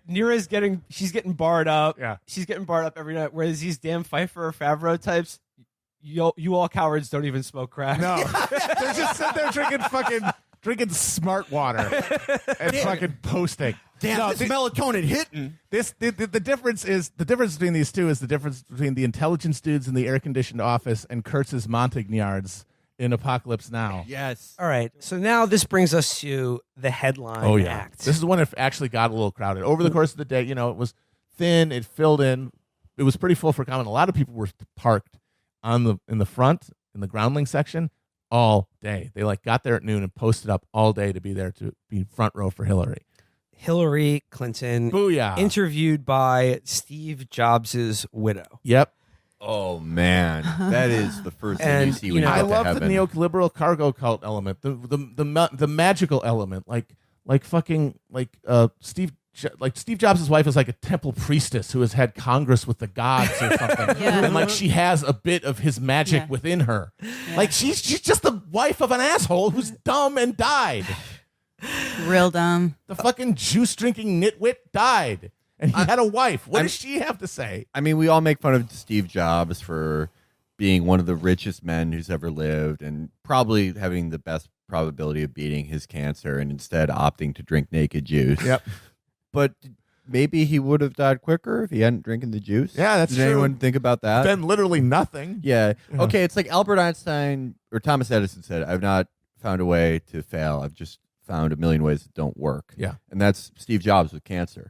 He's like, all right, we've done an experiment and it turns out The juice doesn't work. Yeah, it turns out if I drink like some papaya, I kind of die after. All right. So Hillary comes out, and I think it's interesting. Her style has sort of ditched the pantsuit presidential power thing, and is now wearing these sort of like flowing kind of like moo. Really? Like it's like very OSHA like. Yeah, OSHA, I honestly felt like we were at a Rajneeshi That's fucking awesome. rally because the colors of the bandanas are the same orange and red as the Rajneesh. And so it felt like we were there to see the Bhagwan, and then she came out in this big billowing, shimmering gownlet Queen thing. Sheila. Queen Sheila, and it's like fuck. Oh, It really is. absolutely. Yeah. It's like no, if I'm really Mahanad happy Sheila had that done a she's coup. at her divorcee in Miami phase. Yeah, it's because like- She could never do the pantsuit. She would never do like a V-neck. She always did the Nehru. So she could have had the Merkel titty thing going, but she was just too frumpy for it. She looked like a tin soldier. Now she just needs to go full cult. No, she's full cult. She could have gotten these people to drink the fucking Kool-Aid. Well, here's right the thing. there. Here's the thing. Here is the dynamic in this interview.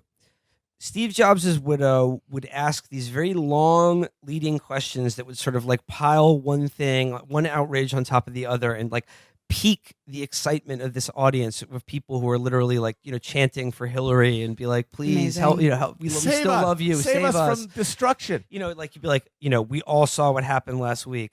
Donald Trump in Helsinki, the Mueller indictments, Trump, everything. Like the audience would be peaking, and like at one point, a woman literally yelled, "He's a spy," about Donald Trump, and then so she'd ask these really long leading questions, and then Hillary would answer, and then immediately just start droning on in this flat way, and then just dissipate all the energy that like had been keyed up by the question by just being like, well, obviously, I'm very concerned.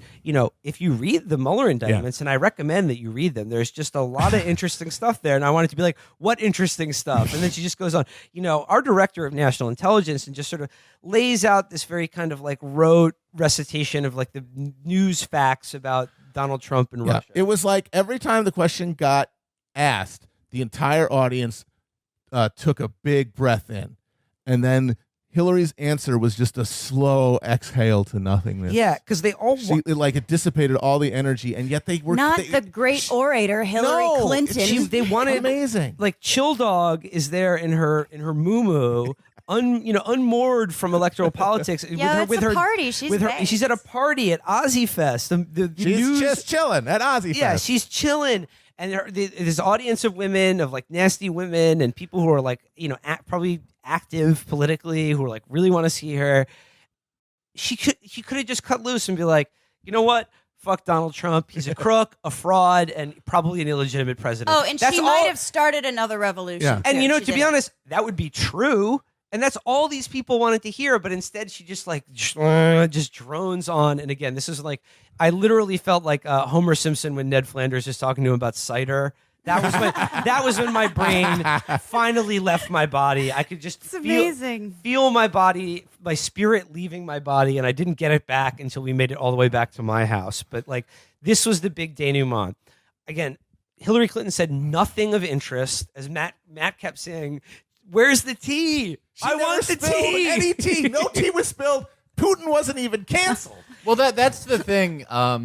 Did you guys all watch Paris is Burning recently? Because the entire WhatsApp is nothing but tea this and tea that. And it's not like I'm uncomfortable with people who use that language. They're around me a lot, but it's usually not you guys. Look, it's tea. That's all there is. That's all there is to it. Matt's trying to get on Real Housewives. Matt's trying to be one of the Real Housewives. They're like. Do you guys have gay TV parties without me? No, yeah, he's gonna be on Real Housewives. Fucking Lisa Vanderpump is gonna be in the interview segment and be like, "I've honestly had a terrible week with Ramona, but Matt is always a calming force." And then it's like Matt in Sir with Lisa, and he's just eating a huge plate of ribs. Yes, he's like, "That's tea." That would be awesome. I could throw a drink into a woman's face and yell at her and say, "How could you wear a tube top to my son's funeral?" Matt, can we join Vanderpump Rules? Yes, King. That's gonna be tea. I do like the Hillary stuff though, because it's like it reminds me of the Obama stuff where from Dan Pfeiffer's book, where it's like, I told Barack Obama I was getting married, and he was like, "Do you like her?" Okay, cool. And he just thinks it's the most amazing advice he's ever gotten. And Hillary will just be like, "Sometimes I think Donald Trump isn't a very good president," and people will be like, "Oh my God, you just went off!" No, that's how they acted. Like the mildest thing she says, "I think the president needs to wake up to what's happening." Oh my, yes, queen, yes. Yeah, it's like, did they expect her to go up and be like, "I think he deserves more chances. He's brought half of the jobs back." Like, what did you look, folks? He's building the wall. She said, Putin is, he wants to dominate his neighborhood. Yes. Like That's our job. Yeah. No, it was explicitly. America has a sphere of influence, which is good because America is good and it does good things. Russia has a sphere of influence that is bad because Russia is bad and it does bad things. If we lose our sphere of influence to Russia, then that means bad things for those people. So that means we have to keep our sphere of influence as big as possible. We need a new Cold War. This is amazing.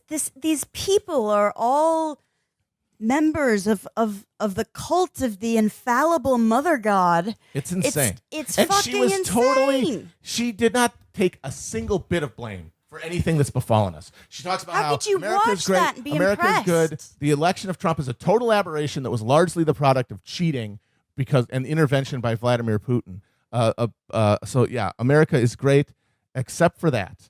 I have a question. I imagine it was just like breathless, nonstop Russia talk because, like, for that event to take place, you have to believe that like the election was an aberration, and as you said, took place by cheating. Was there any talk about like voter suppression? A little bit. A little bit. She talked about the Voting Rights Act being gutted. She did talk about the Supreme Court gutting the Voting Rights Act. Tom Perez did talk about, in his own weird language, like access to voting. Like he talks about access to healthcare, I think. Awesome. I love affordable Hillary voting. did mention, like, considering that we should probably get rid of the Electoral College. It's like, a little too late. So yeah, that was acknowledged. Also, because they don't want that, because it would make their own party vulnerable to left wing competition. But she does not take any responsibility. She's the infallible mother god. Was crystal clear is that she actually said at one point, America is a great country and we could have a great future, but I feel like we're blowing it.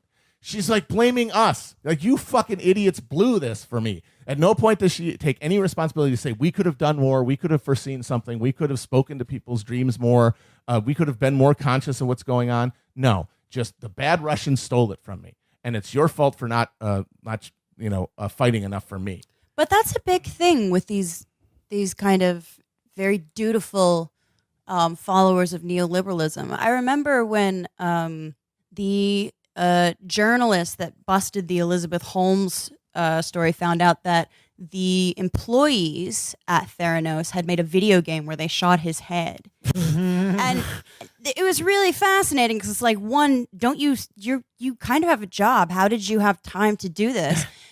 But two, they blamed the journalist and not the infallible mother god with her booming voice. And like, these are not charismatic women in any way, shape, or form. How uncharismatic Hillary is. Yeah. So I've never seen her speak before, and it was just breathtaking. I don't know how they can. Their Pied Pipers are so uncharming. I don't understand it at all. It's just they're lazy grifters. Here was the brutal denouement to the entire day and Hillary Clinton's little discussion.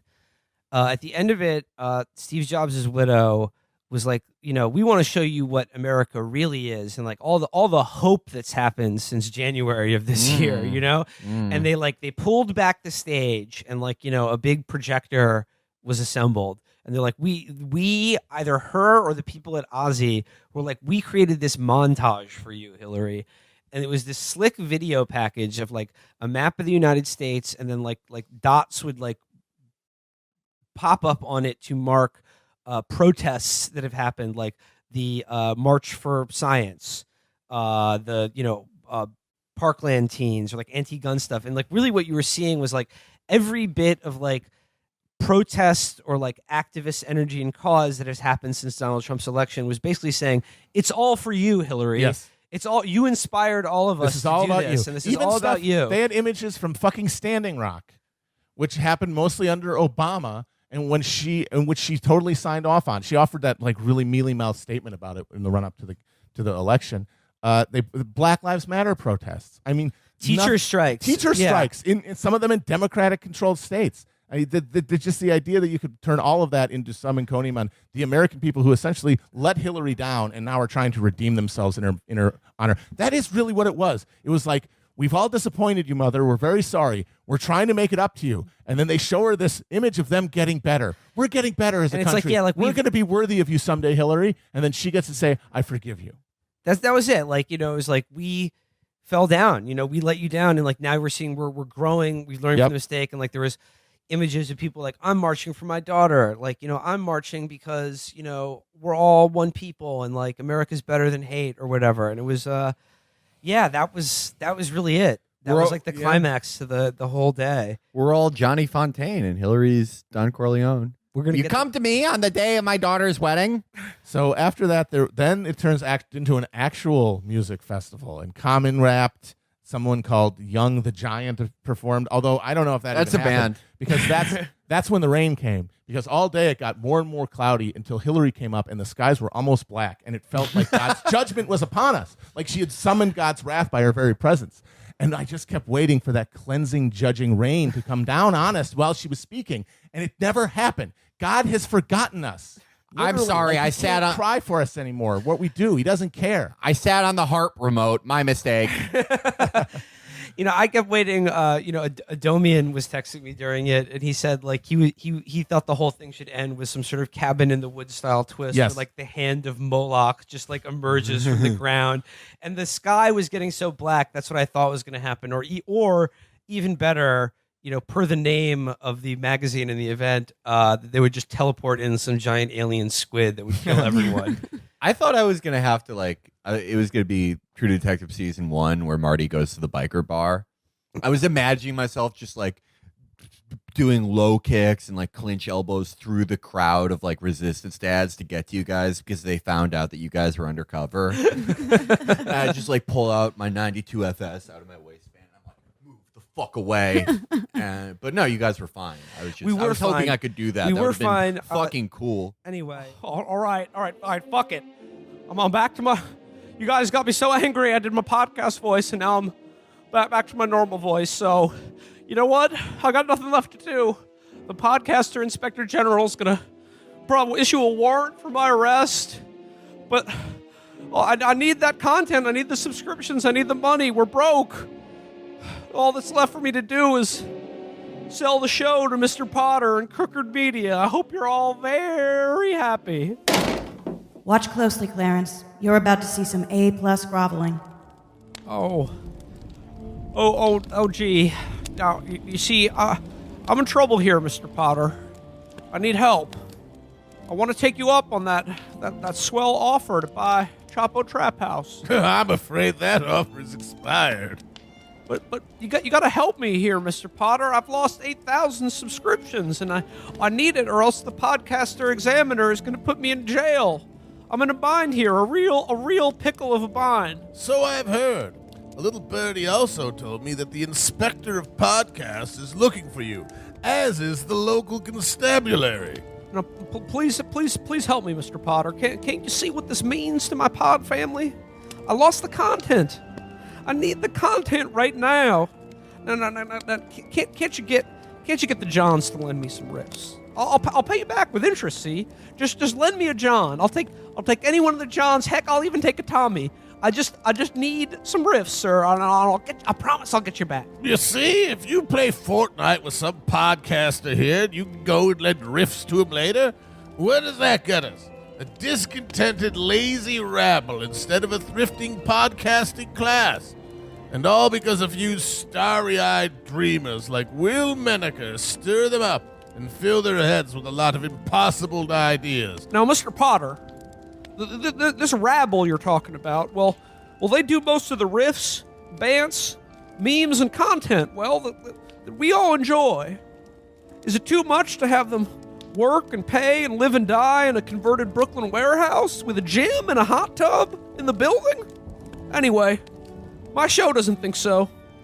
We think they deserve to listen to a podcast on their commute home from work at the designing architecture creative energy firms that they work at, and listen to a show without obnoxious ad reads.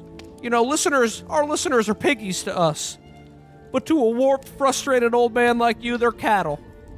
Well, in my book, that's the Chapo Guide to Revolution, a New York Times bestseller, which makes a great stocking stuffer. In our book, that makes us richer than you'll ever be. I'm not interested in buying your book. I'm interested in running a podcast network. And you may be a podcast host, but you're no businessman. And after years of having you piss down our throats, it's time for you to open up. Get fucked! Get fucked, you old man! I'm going to kill myself, and that's all there is to it. Well, this is it. Gowanus Canal. The last stop. No Patreon. No podcast. The whole subreddit pissed off at me. Nothing left to do but fucking kill myself. Well, hell, I've made an error. This is wet and uncomfortable. Oh, my good gracious. Hang on just a minute.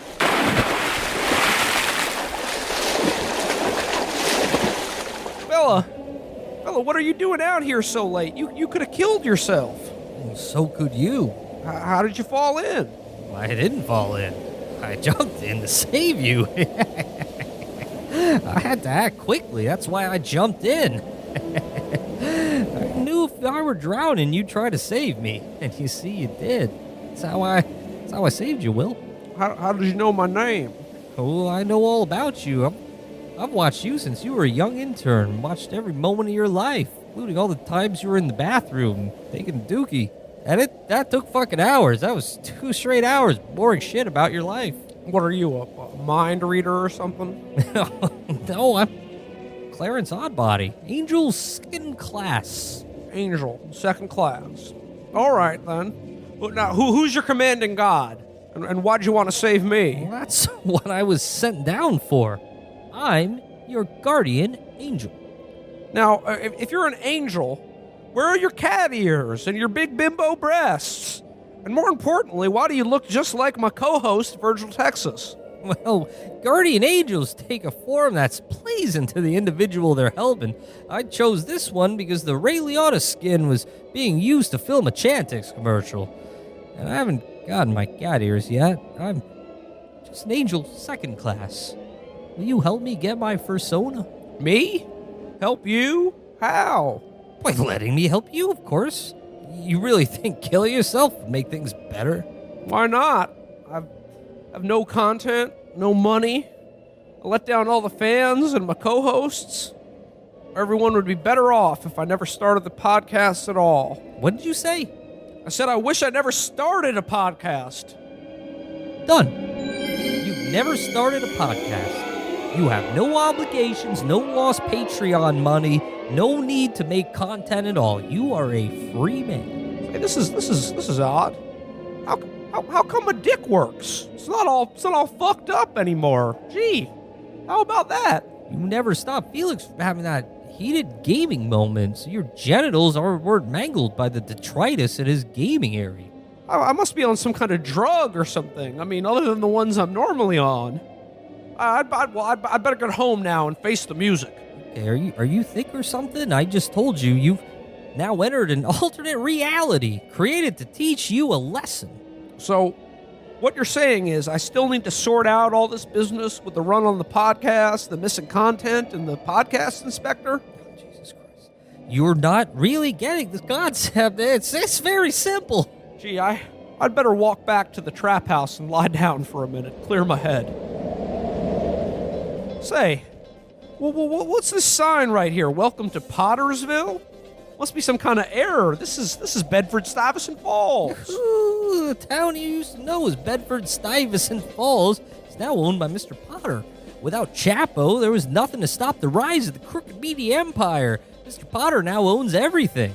And what was once the town you loved is now an overpriced, rapidly gentrifying shithole filled with obnoxious, bougie podcasters, unlike what it was before. Oh, Lord, that doesn't sound right at all. Everyone who lives here now is either lucky enough to host a podcast on the Crooked Media Network, or they're forced to work in debt peonage for the apps and products advertised on the aforementioned podcasts, such as delivering Casper mattresses, dick pills, and antimicrobial underwear for 16 hours a day as independent contractors. A new life awaits you in Hillary Clinton's off-world colonies. A new life awaits you in Hillary Clinton's off-world colonies. What the blazes was that? A blimp? Hillary's off-world colonies? I don't get it.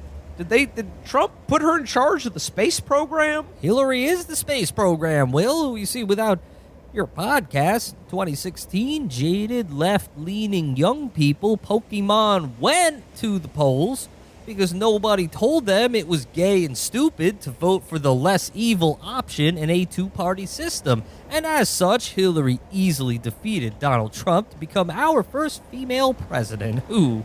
Hillary is president? What are you, some kind of hashtag resistance type? Everybody knows the Electoral College was won by President Donald Trump. He was executed for treason shortly after the election. And now that we are all with her, there are no more problems in American society. Without racism, inequality, or any violence in the world, thanks to pragmatic American leadership, we're free to explore the galaxy in this new golden age. No. This is too much. This is a madhouse. I've got to get out of here. Find my co-host. Let me just hail a lift here. Yeah, now. See, take us to 69 Nostrand Avenue, the big trap house on the corner. You got it, buddy. Wait, Matt, is that you? But you're wearing a quarter zip fleece and a collared shirt, driving a lift. Why on God's green earth are you dressed like an adult and driving a taxi cab? Not sure what the problem is, sir. I'm just happy for the fare. Matt, now see, something crazy's going on here. Everybody's acting like Hillary Clinton is the damn president. She sure is. And doing a mighty fine job from what I can tell. Not that I pay too much attention to that stuff. I've been fortnighting like a madman lately. But Matt, see, this is the hell world. This is the hell world you've always been talking about. A hell world. Can't you see it? Hell world? I don't know about that, buddy. Seems like everything's pretty okay. It's Christmas Eve. The problems of a few people on this crazy mixed up ball in the galaxy don't seem so bad when you remember that we're all just hairless monkeys trying to figure out how to be in a cosmic accidental world where our brains contain infinite universes of possibility. But what about global warming?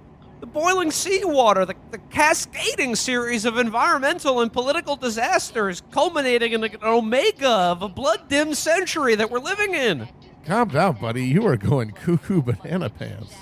I'm sure Elon Musk will figure something out. You need to relax more. Think of all the great stuff we've got.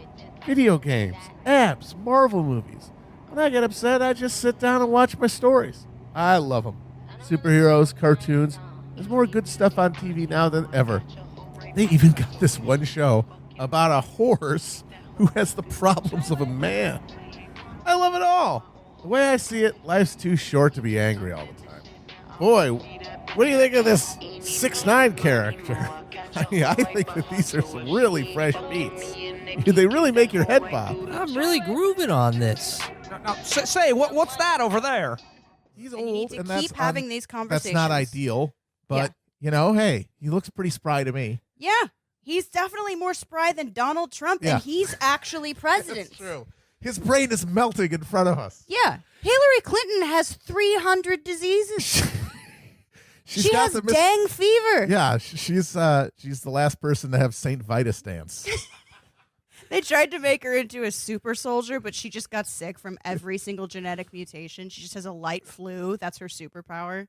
Well, I guess the news came out the other week about there's some sexual harassment on the Bernie campaign, and they're gonna really use that. Like they're gonna nail that as far as it goes. But at the same time, there was already things in the Hillary campaign that it came out, and it's like, wow, what a surprise that your opening shot of the year is a compendium of Medium posts from 6 to 8 months ago, and also from these various women who were at different levels within the campaign of a huge campaign.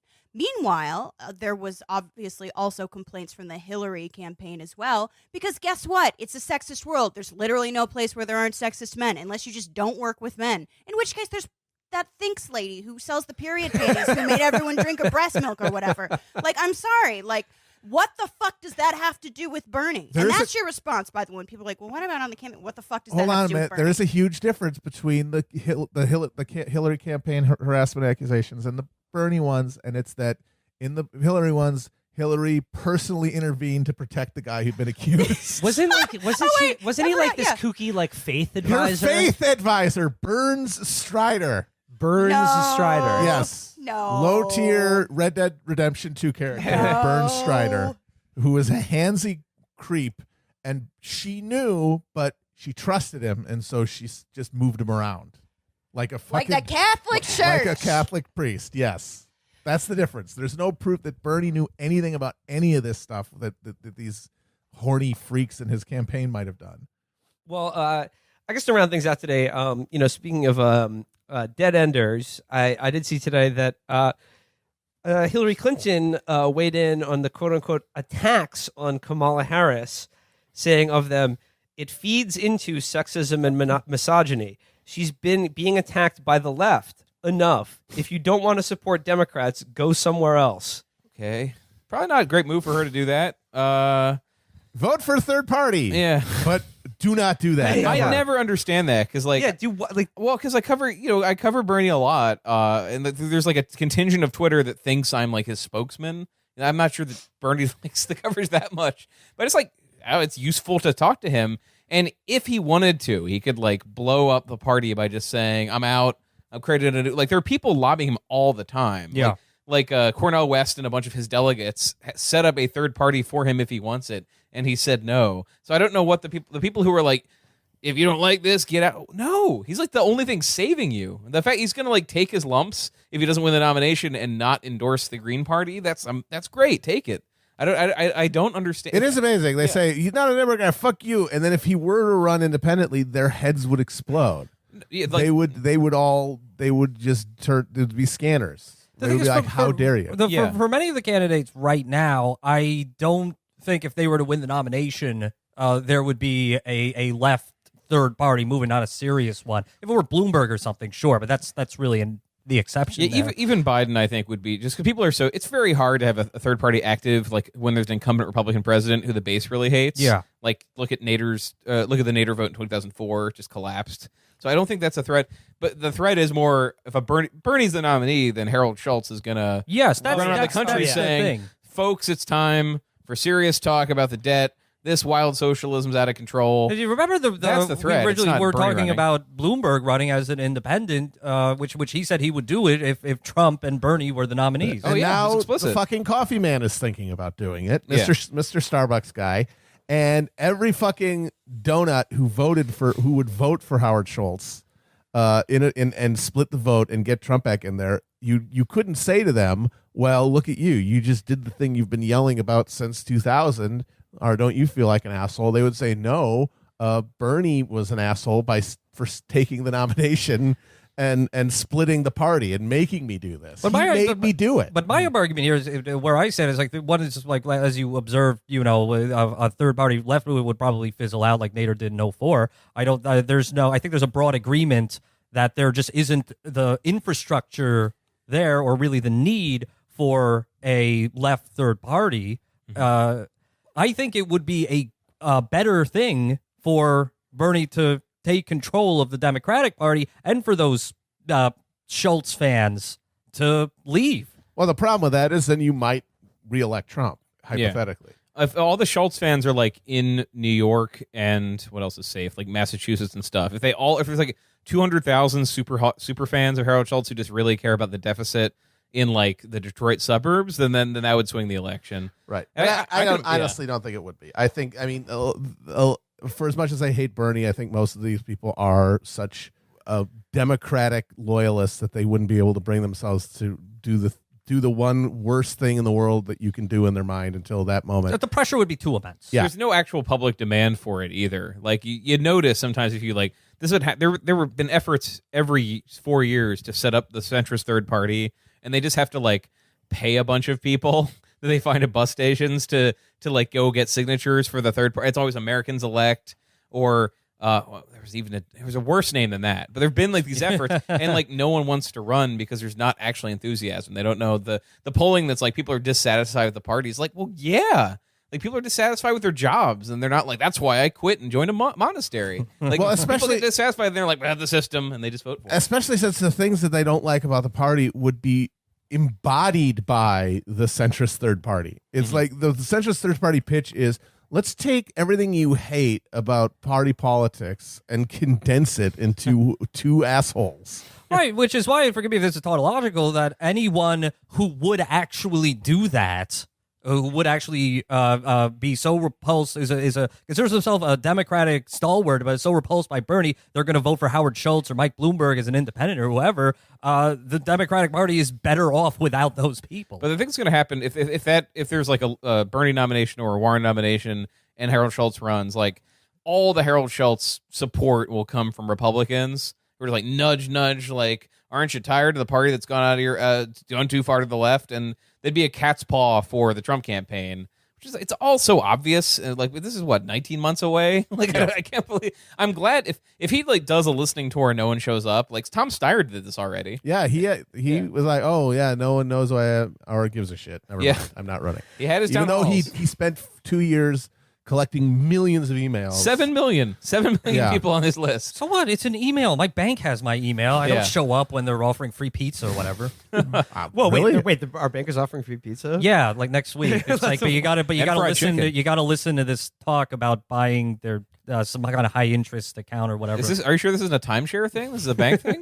Yeah, they do it at the bank. Or maybe that's the I'm sure we've had the deregulations reached the point where like timeshares have merged with Yeah, your bank just one sells little you timeshares corporation. now. Yeah. Well, SEC's we're talking looking their about way. third parties and how we can see 19 months out you can already see what's coming. So I want to close thing out with an example that features both of these phenomenon. We're speaking, of course, about a tweet thread that's been burning up the timeline. This comes courtesy of Virginia Heffernan, who is a contributing editor at Wired and a columnist for the LA Times. You may remember Virginia Heffernan back from the very early days of Chapo, like Chapo Mark I. We did a reading series on that article she wrote for Lenny Letter. That was one of the funniest things I've ever read. Just to refresh your memory, and this is almost a direct quote, she said, "Hillary is light itself." Yep. Yeah. And compared her to Athena, I think, emerging fully formed from the skull of Zeus. She's a fan of Hillary. I did see today, someone was talking to her about Oprah, and they were like, well, the problem with Oprah was she was, mild to tepid on Hillary. And Virginia responded, I know, I did a quiet ritual by myself to forgive her for that, and I'm moving on. So she's back at it again. And I don't remember her being this crazy on King of Queens. So she's out today with a new tweet about, Hillary and Bernie, of course. So I'm just going to read it here. It begins, between the lines, Hillary Clinton raising pointed questions about Bernie as an op.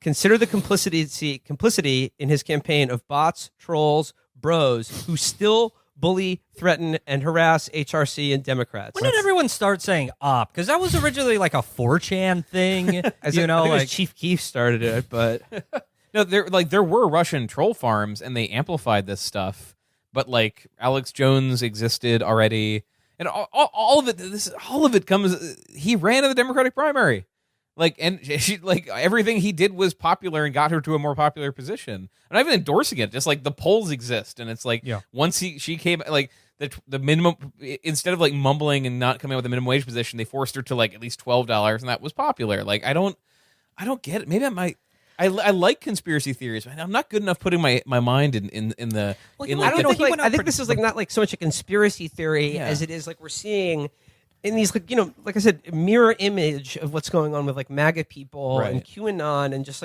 as a returning theme on this show, what happens when you expose baby boomers to just the internet, completely uncut, unfiltered, and it's almost not a conspiracy theory. It's just a way of explaining why people disagree with you online, right? Or why?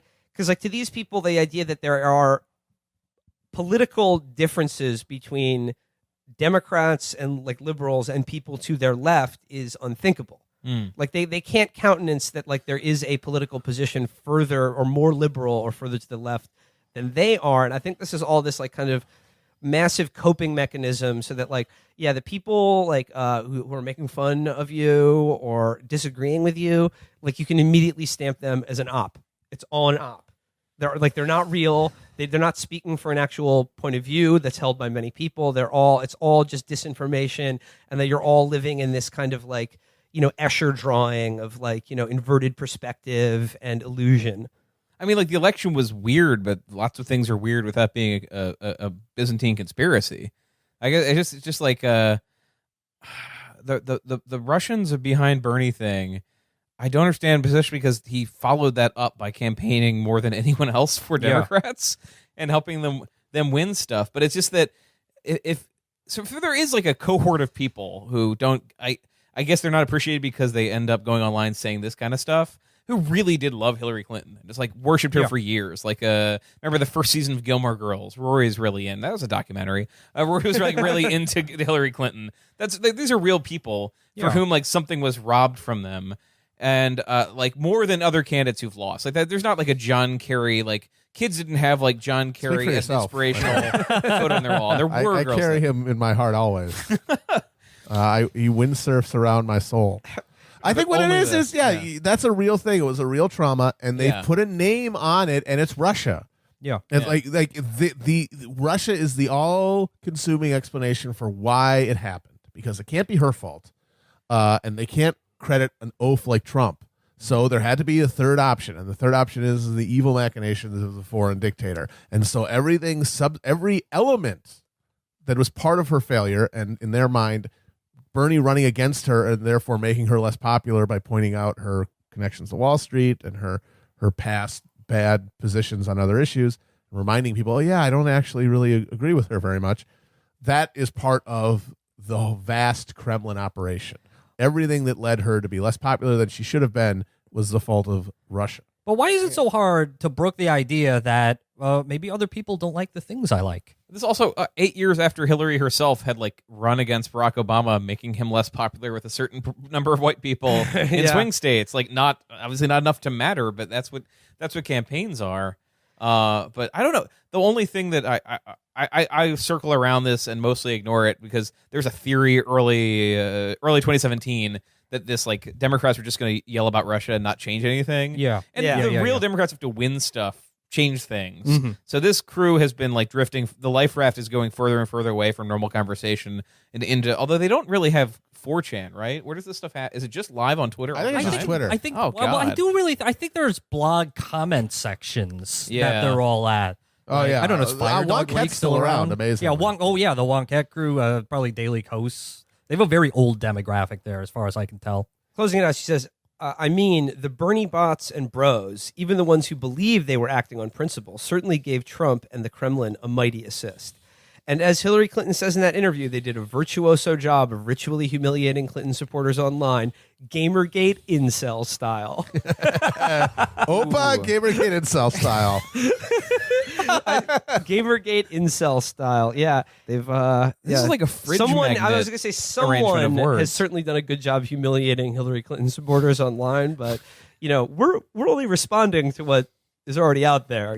This is just, it's like saying Mystery Science Theater like humiliated the makers of those movies. You know what I mean? I don't know why they don't focus on Comey, because like Comey is like you could get bipartisan hatred of him going on because Republicans hate him now.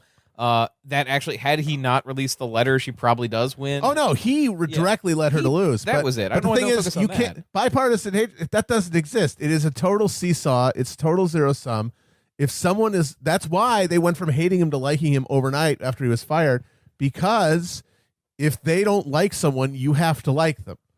Like that is the tidal gravity of it now. So as soon as Comey was out and Trump didn't like him and started bad-mouthing him and all of his supporters started saying, yeah, fuck that guy, then just you are by the nature, just like by law of nature, just you are driven by the strong and weak nuclear force and gravity to say he's actually great and I love him, which is what they all did, amazingly. And they hate Bernie with the fire of 1,000 suns, the guy who campaigned for her and said, hey, I'm going to go to Michigan, maybe you should come.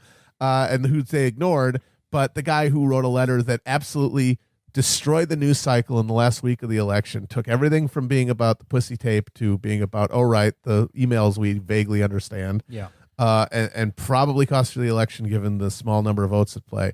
Yeah. Nope, doesn't matter. Means nothing because they don't like him now.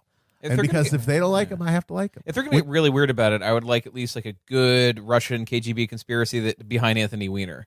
Like, because that, Oh, yeah. that's like the like for the one of a nail, like the origin of all this stuff. I don't know why they never gone after him. He is the guy. His horniness single-handedly ended the Clinton campaign. Creating a good like Russian-style conspiracy surrounding Anthony Weiner. That sounds Felix is going to do that tonight. Not without even being on this episode. It's already going on, and the gears are. Because I mean, how hard is it? We know what is the Russian? What is their mechanism? They use the internet, right? And honeypots are one of the key old KGB strategies. You know, you seduce a guy and then you record him having sex with. I mean, Drew Pearson, famously of the Washington Press Corps, dean of the Washington Press Corps, was notorious to have had KGB Kompratskaya about his gay assignations that he'd had in Moscow. You could just say that they're still doing it now, and then that Weiner was actually talking to some 60-year-old fucking GRU operative when he was like, "I'm horny now. It's cool." See, that's just way more fun to me. If you're gonna go down the conspiracy hole, just do that. Do the Russian sex conspiracy. Like there's a guy in St. Petersburg who keeps like retweeting pictures of Hillary falling down.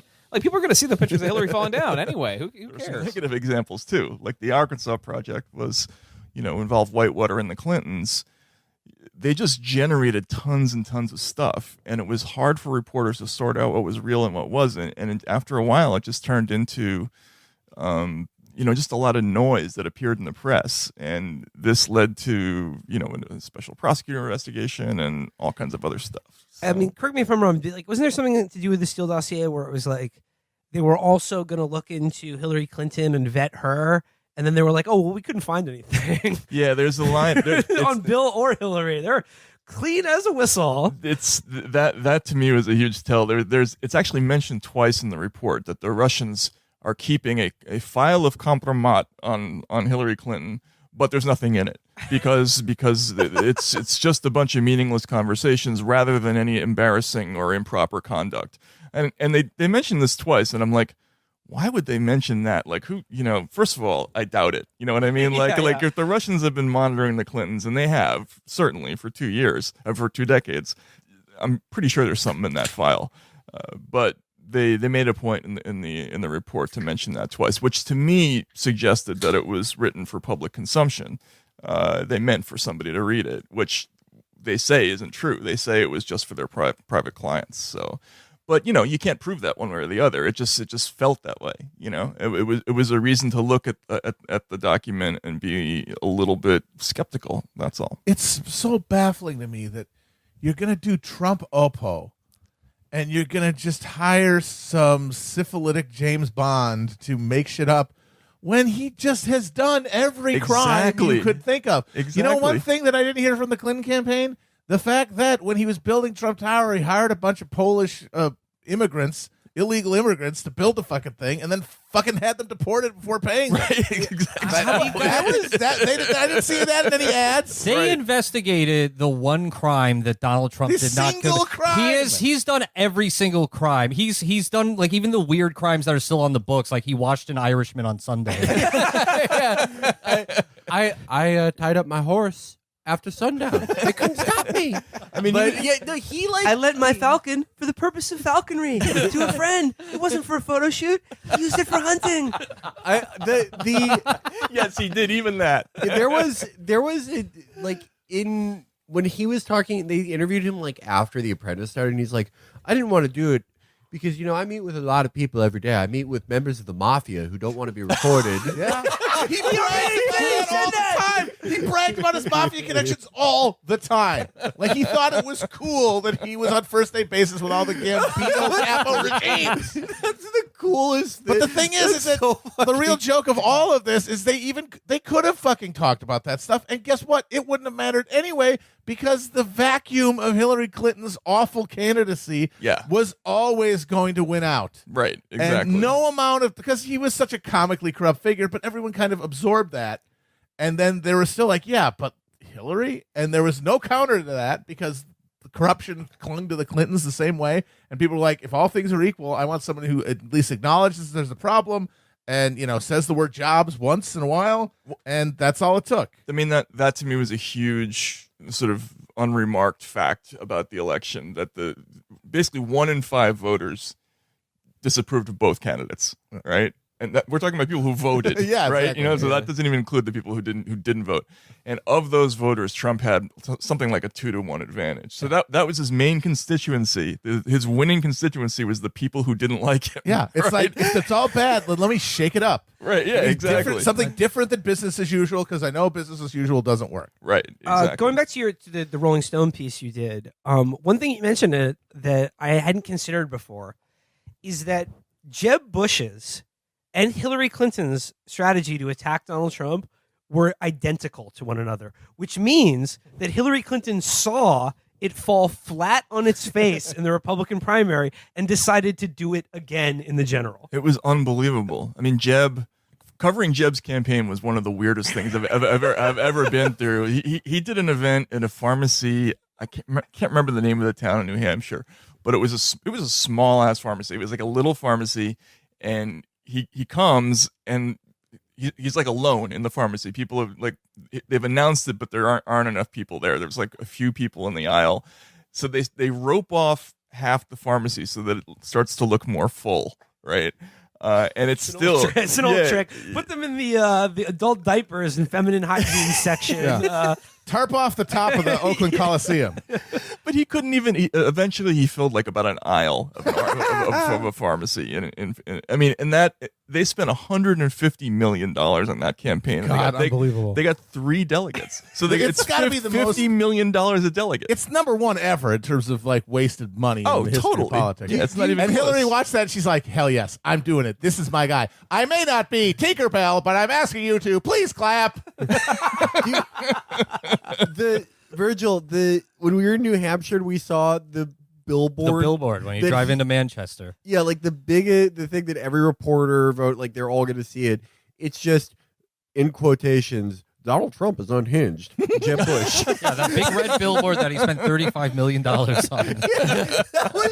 That was Jeb Bush's campaign was like the greatest transfer of wealth from like just like sort of old money billionaires to sort of new money shitty consultants ever. It was like a petite bourgeois revolution. It was actually kind of beautiful. Well, looking at the home stretch of the Hillary campaign, I assume that their general strategy was, and this is a rule of thumb in political campaigns: if your opponent is imploding, stay out of the way, right? Let it happen. And I think they assumed that, this was after the Access Hollywood tape came out, and after all these news articles, these long reads coming out just about the general criminality of Trump's business dealings. They thought, the media will just do our dirty work for us. Russiagate is the liberals' QAnon. And we just watched the prophecy fail, and everyone doubling down on it. They're going to they demand the report. Of course, they should publish the report, and they will publish the report. And look, let's be clear, there'll be shit in it. Oh yeah. That'll be more grist for us to talk about and pick over. But I assume the base conclusions that Andy Barr laid out in the memo are true, and that's the thing we have to reckon with.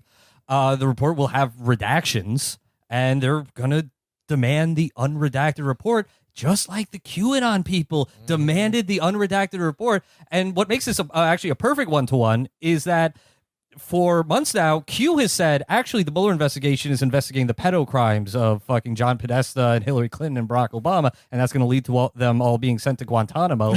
So we will be in a situation where both the Q people and the resistance people will be demanding the same unredacted report. Look. All right, I'm a centrist. I'm a big fan of grant bargaining. We execute Hillary and Trump at Guantanamo Bay and replace them with holograms.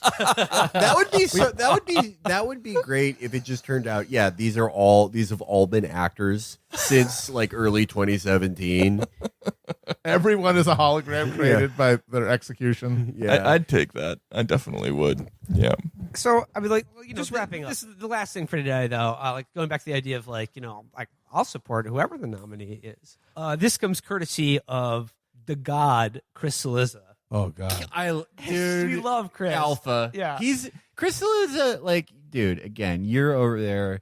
You're making the Wojak rage face, and you're like Chris Cillizza just came out with an article that's like the appetizer primary. Oh, I bet Amy Klobuchar would be celery sticks because you don't know why they're there, but after you eat your wings, you're glad you have them. Oh my God! and I can see it like a diamond in my brain. Ooh, that's bad stuff. And CNN's like, great work, Chris. Here's $7 million. And you're over there like, and he's like, I guess some people didn't have their coffee yet today. Like, he's alpha. He's chasing a bag. He's in his bag. This is the God, Chris, in CNN politics. The point with Chris Cillizza. Headline: Hillary Clinton absolutely destroyed Bernie Sanders in her Howard Stern interview. Hell yes. She also destroyed Artie. Like, those two hate each other. Yeah. I mean, I thought it was fucked up to like bring up his like nose and shit. Yeah. Like, come on. She's savage. Yeah. What, did you snort the whole thing off, Artie? So this is Chris Cillizza.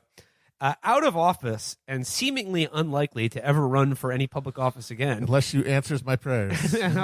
Hillary Clinton is throwing off her decades-long guardedness to offer her raw opinions about, she's wearing the red jacket. Voters are really wild these days. What if Mr. T were a Republican? And in an interview with Howard Stern Wednesday for a new book she co-wrote with her daughter, Chelsea, Clinton absolutely drops the hammer on none other than Vermont Senator Bernie Sanders. Keep in mind, this is how he he bigs up this. Like, Hillary Clinton, like, gloves off. She's on Stern. She's just going to, this is like, she is throwing all caution to the wind. She's like, I never have to run for Reading. I'm giving you the real shit. The real shit. It's okay. Asked by Stern whether she hated Sanders for the long primary campaign he ran against her in 2016 and the slowness with which he offered his eventual endorsement, Clinton said, I don't hate anyone. Yeah, lie. Okay, I don't hate anybody. Absolute lie. Before adding about the time it took Sanders to endorse her, he could have. He hurt me. There's no doubt about it. Then she delivered the dagger. And I hope he doesn't do it again to whoever gets the nomination. Once is enough. Woof. Damn, Chris, this is the craziest interview I've ever heard. Okay, he says Clinton's comments to Stern about Sanders are remarkable put-downs with multiple layers. This is like, he's not bullshitting. Like, he's a pure simpleton. So, like, when he sees stuff like that, he's like, to him, he's like, boom shakalaka, the backboard is broken. That's since Elvis Costello was interviewed at a Holiday Inn in Columbus, Ohio. Yeah, this is like, for a pure simpleton like this is so exciting. Even though this is just like she said all this shit before. She said all this shit before. Yeah. She said this right after the 2016 election. No one really cared about this. Like, even people who want to talk about this shit all day, like, they didn't really care because it's just a retread. But Chris Cillizza is like, so that happened. Yeah, so check this. It's like a little kid when their parents swear. Yeah. Ooh. Oh. Okay, yeah, with remarkable put-downs with multiple layers. First, multiple layers. So many layers. Stupid. He's so stupid. This is a Pinchonian put-down. This is like why you can't get mad at Chris Cillizza is because he's a fucking dullard. He owns. He owns, yeah. First, she blames, at least in part, her loss in the 2016 election to President Donald Trump on Sanders' slow roll of an endorsement of her candidacy and the lack of unity that signaled. Clinton made similar allegations against Sanders in her 2017 memoir. Okay, so this is all already literally published in a book. I'm literally mentioning like 5 other times this happened. Can you guys remind me, when did he endorse her? Like June? Yeah. When would they have wanted him to endorse? The answer is he endorsed her a lot sooner than she endorsed Obama in 2008. Yeah, and he didn't bring up that she could be assassinated. Yeah. But She what did is it? with Like Obama. a 6-week difference between Basically, the theoretical they said possible? that he should have endorsed her as soon as she was mathematically cinched to be the nominee, and he didn't. He waited like a month or so, and they said that's basically why she lost. And then, of course, the fact that he campaigned for her more than anyone in the actual And by the election, way, in 2016, in the that was pretty campaign, gross. her people at the high up of her campaign were literally saying, we don't really care. We don't really need Bernie. Because they assumed they had it all locked up. Oh, yeah, so they were like, look sure. at the algorithm. Yeah. So check this out. A look at the timeline shows that it took about a month from the time Sanders ended his candidacy to the time he endorsed Clinton, blah, blah, blah. The real trolling by Clinton, however, epic troll face. She's such a classic troll. The real trolling by Clinton, however, comes not in her partial blaming of Sanders for her loss, because, as I noted above, she's done that before, but in her prediction for Sanders' chances in this race. Let's remember what Clinton said again, and I hope he doesn't do it again to whoever gets the nomination. Once is enough. Implied, and not in very subtly, in that comment, is that Sanders isn't going to be the Democratic nominee. Yeah, in we get it, Chris. It's like what? Like, I could. Yeah, you needed to point that fucking out. Read these. You may enjoy these other articles by Chris Lizzet. Did you guys realize that the logo for Target is a bullseye? There goes. Given this, which is a somewhat bold prediction, given that Sanders is second in the national polling among the top four in Iowa, New Hampshire, and beyond. Hell yeah. To be clear, Sanders isn't the current frontrunner. That's former Vice President Joe Biden still, but he's absolutely in the mix, making Clinton's seeming certainty that he won't be the nominee newsworthy. Again, he's sort of like implying, like, well, what does Clinton know that we don't about what the She DNC knows is that going to do? Bernie has a particularly weak hyoid bone. Yeah.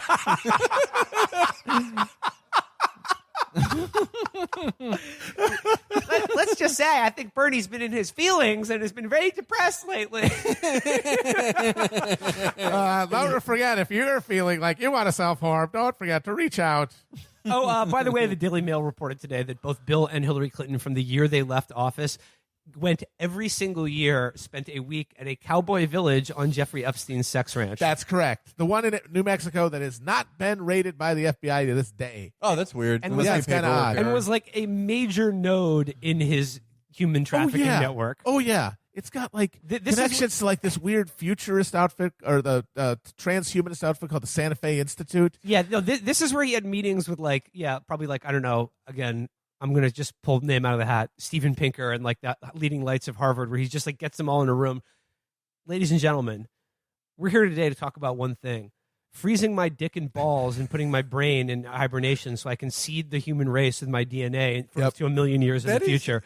Very good, Jeffrey. Cool. That is the great thing. There might be clones under that fucking property. That is the great thing with him, is that he was, like, in addition to everything else, really fucking dumb. Yes. He is an like, idiot. He's like, yo, I'm going to bring all the scientists to my house and see if they can make me immortal. Like, put 100 smart guys in a room to figure out if I'll live forever. They're going to do it.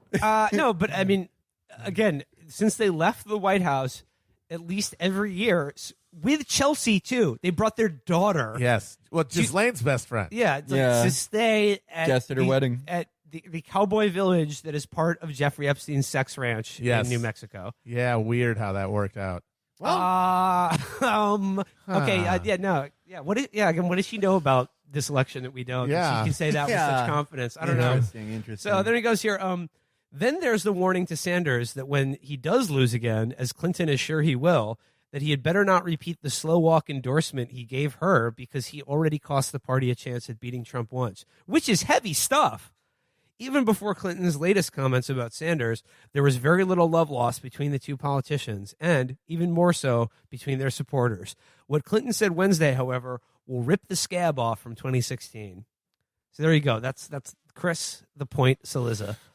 I just like to got to say the damn point. That Bernie slow rolling the endorsement is what got him the ability to reform the DNC rules. That's what got his foot in the door to get people like get the superdelegates to rewrite the rules, which got the superdelegates out of the first ballot, which is honestly the only way Bernie has a chance to win this fucking thing.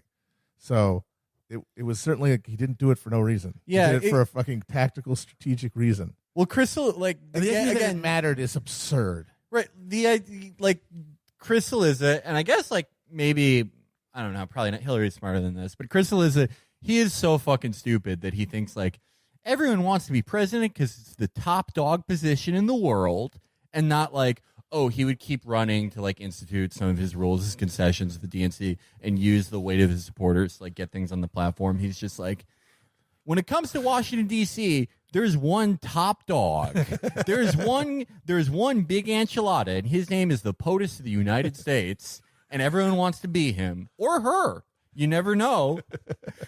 Thank you, Chris. I guess like, just my capstone to this is like Hillary Clinton on Stern. I mean, I haven't listened to Stern in a long time. It's depressing, but man. It's fucking depressing. Howard's like, old, dude. Howard, like, I mean, I guess like fine, like asking her about Bernie or whatever, fine.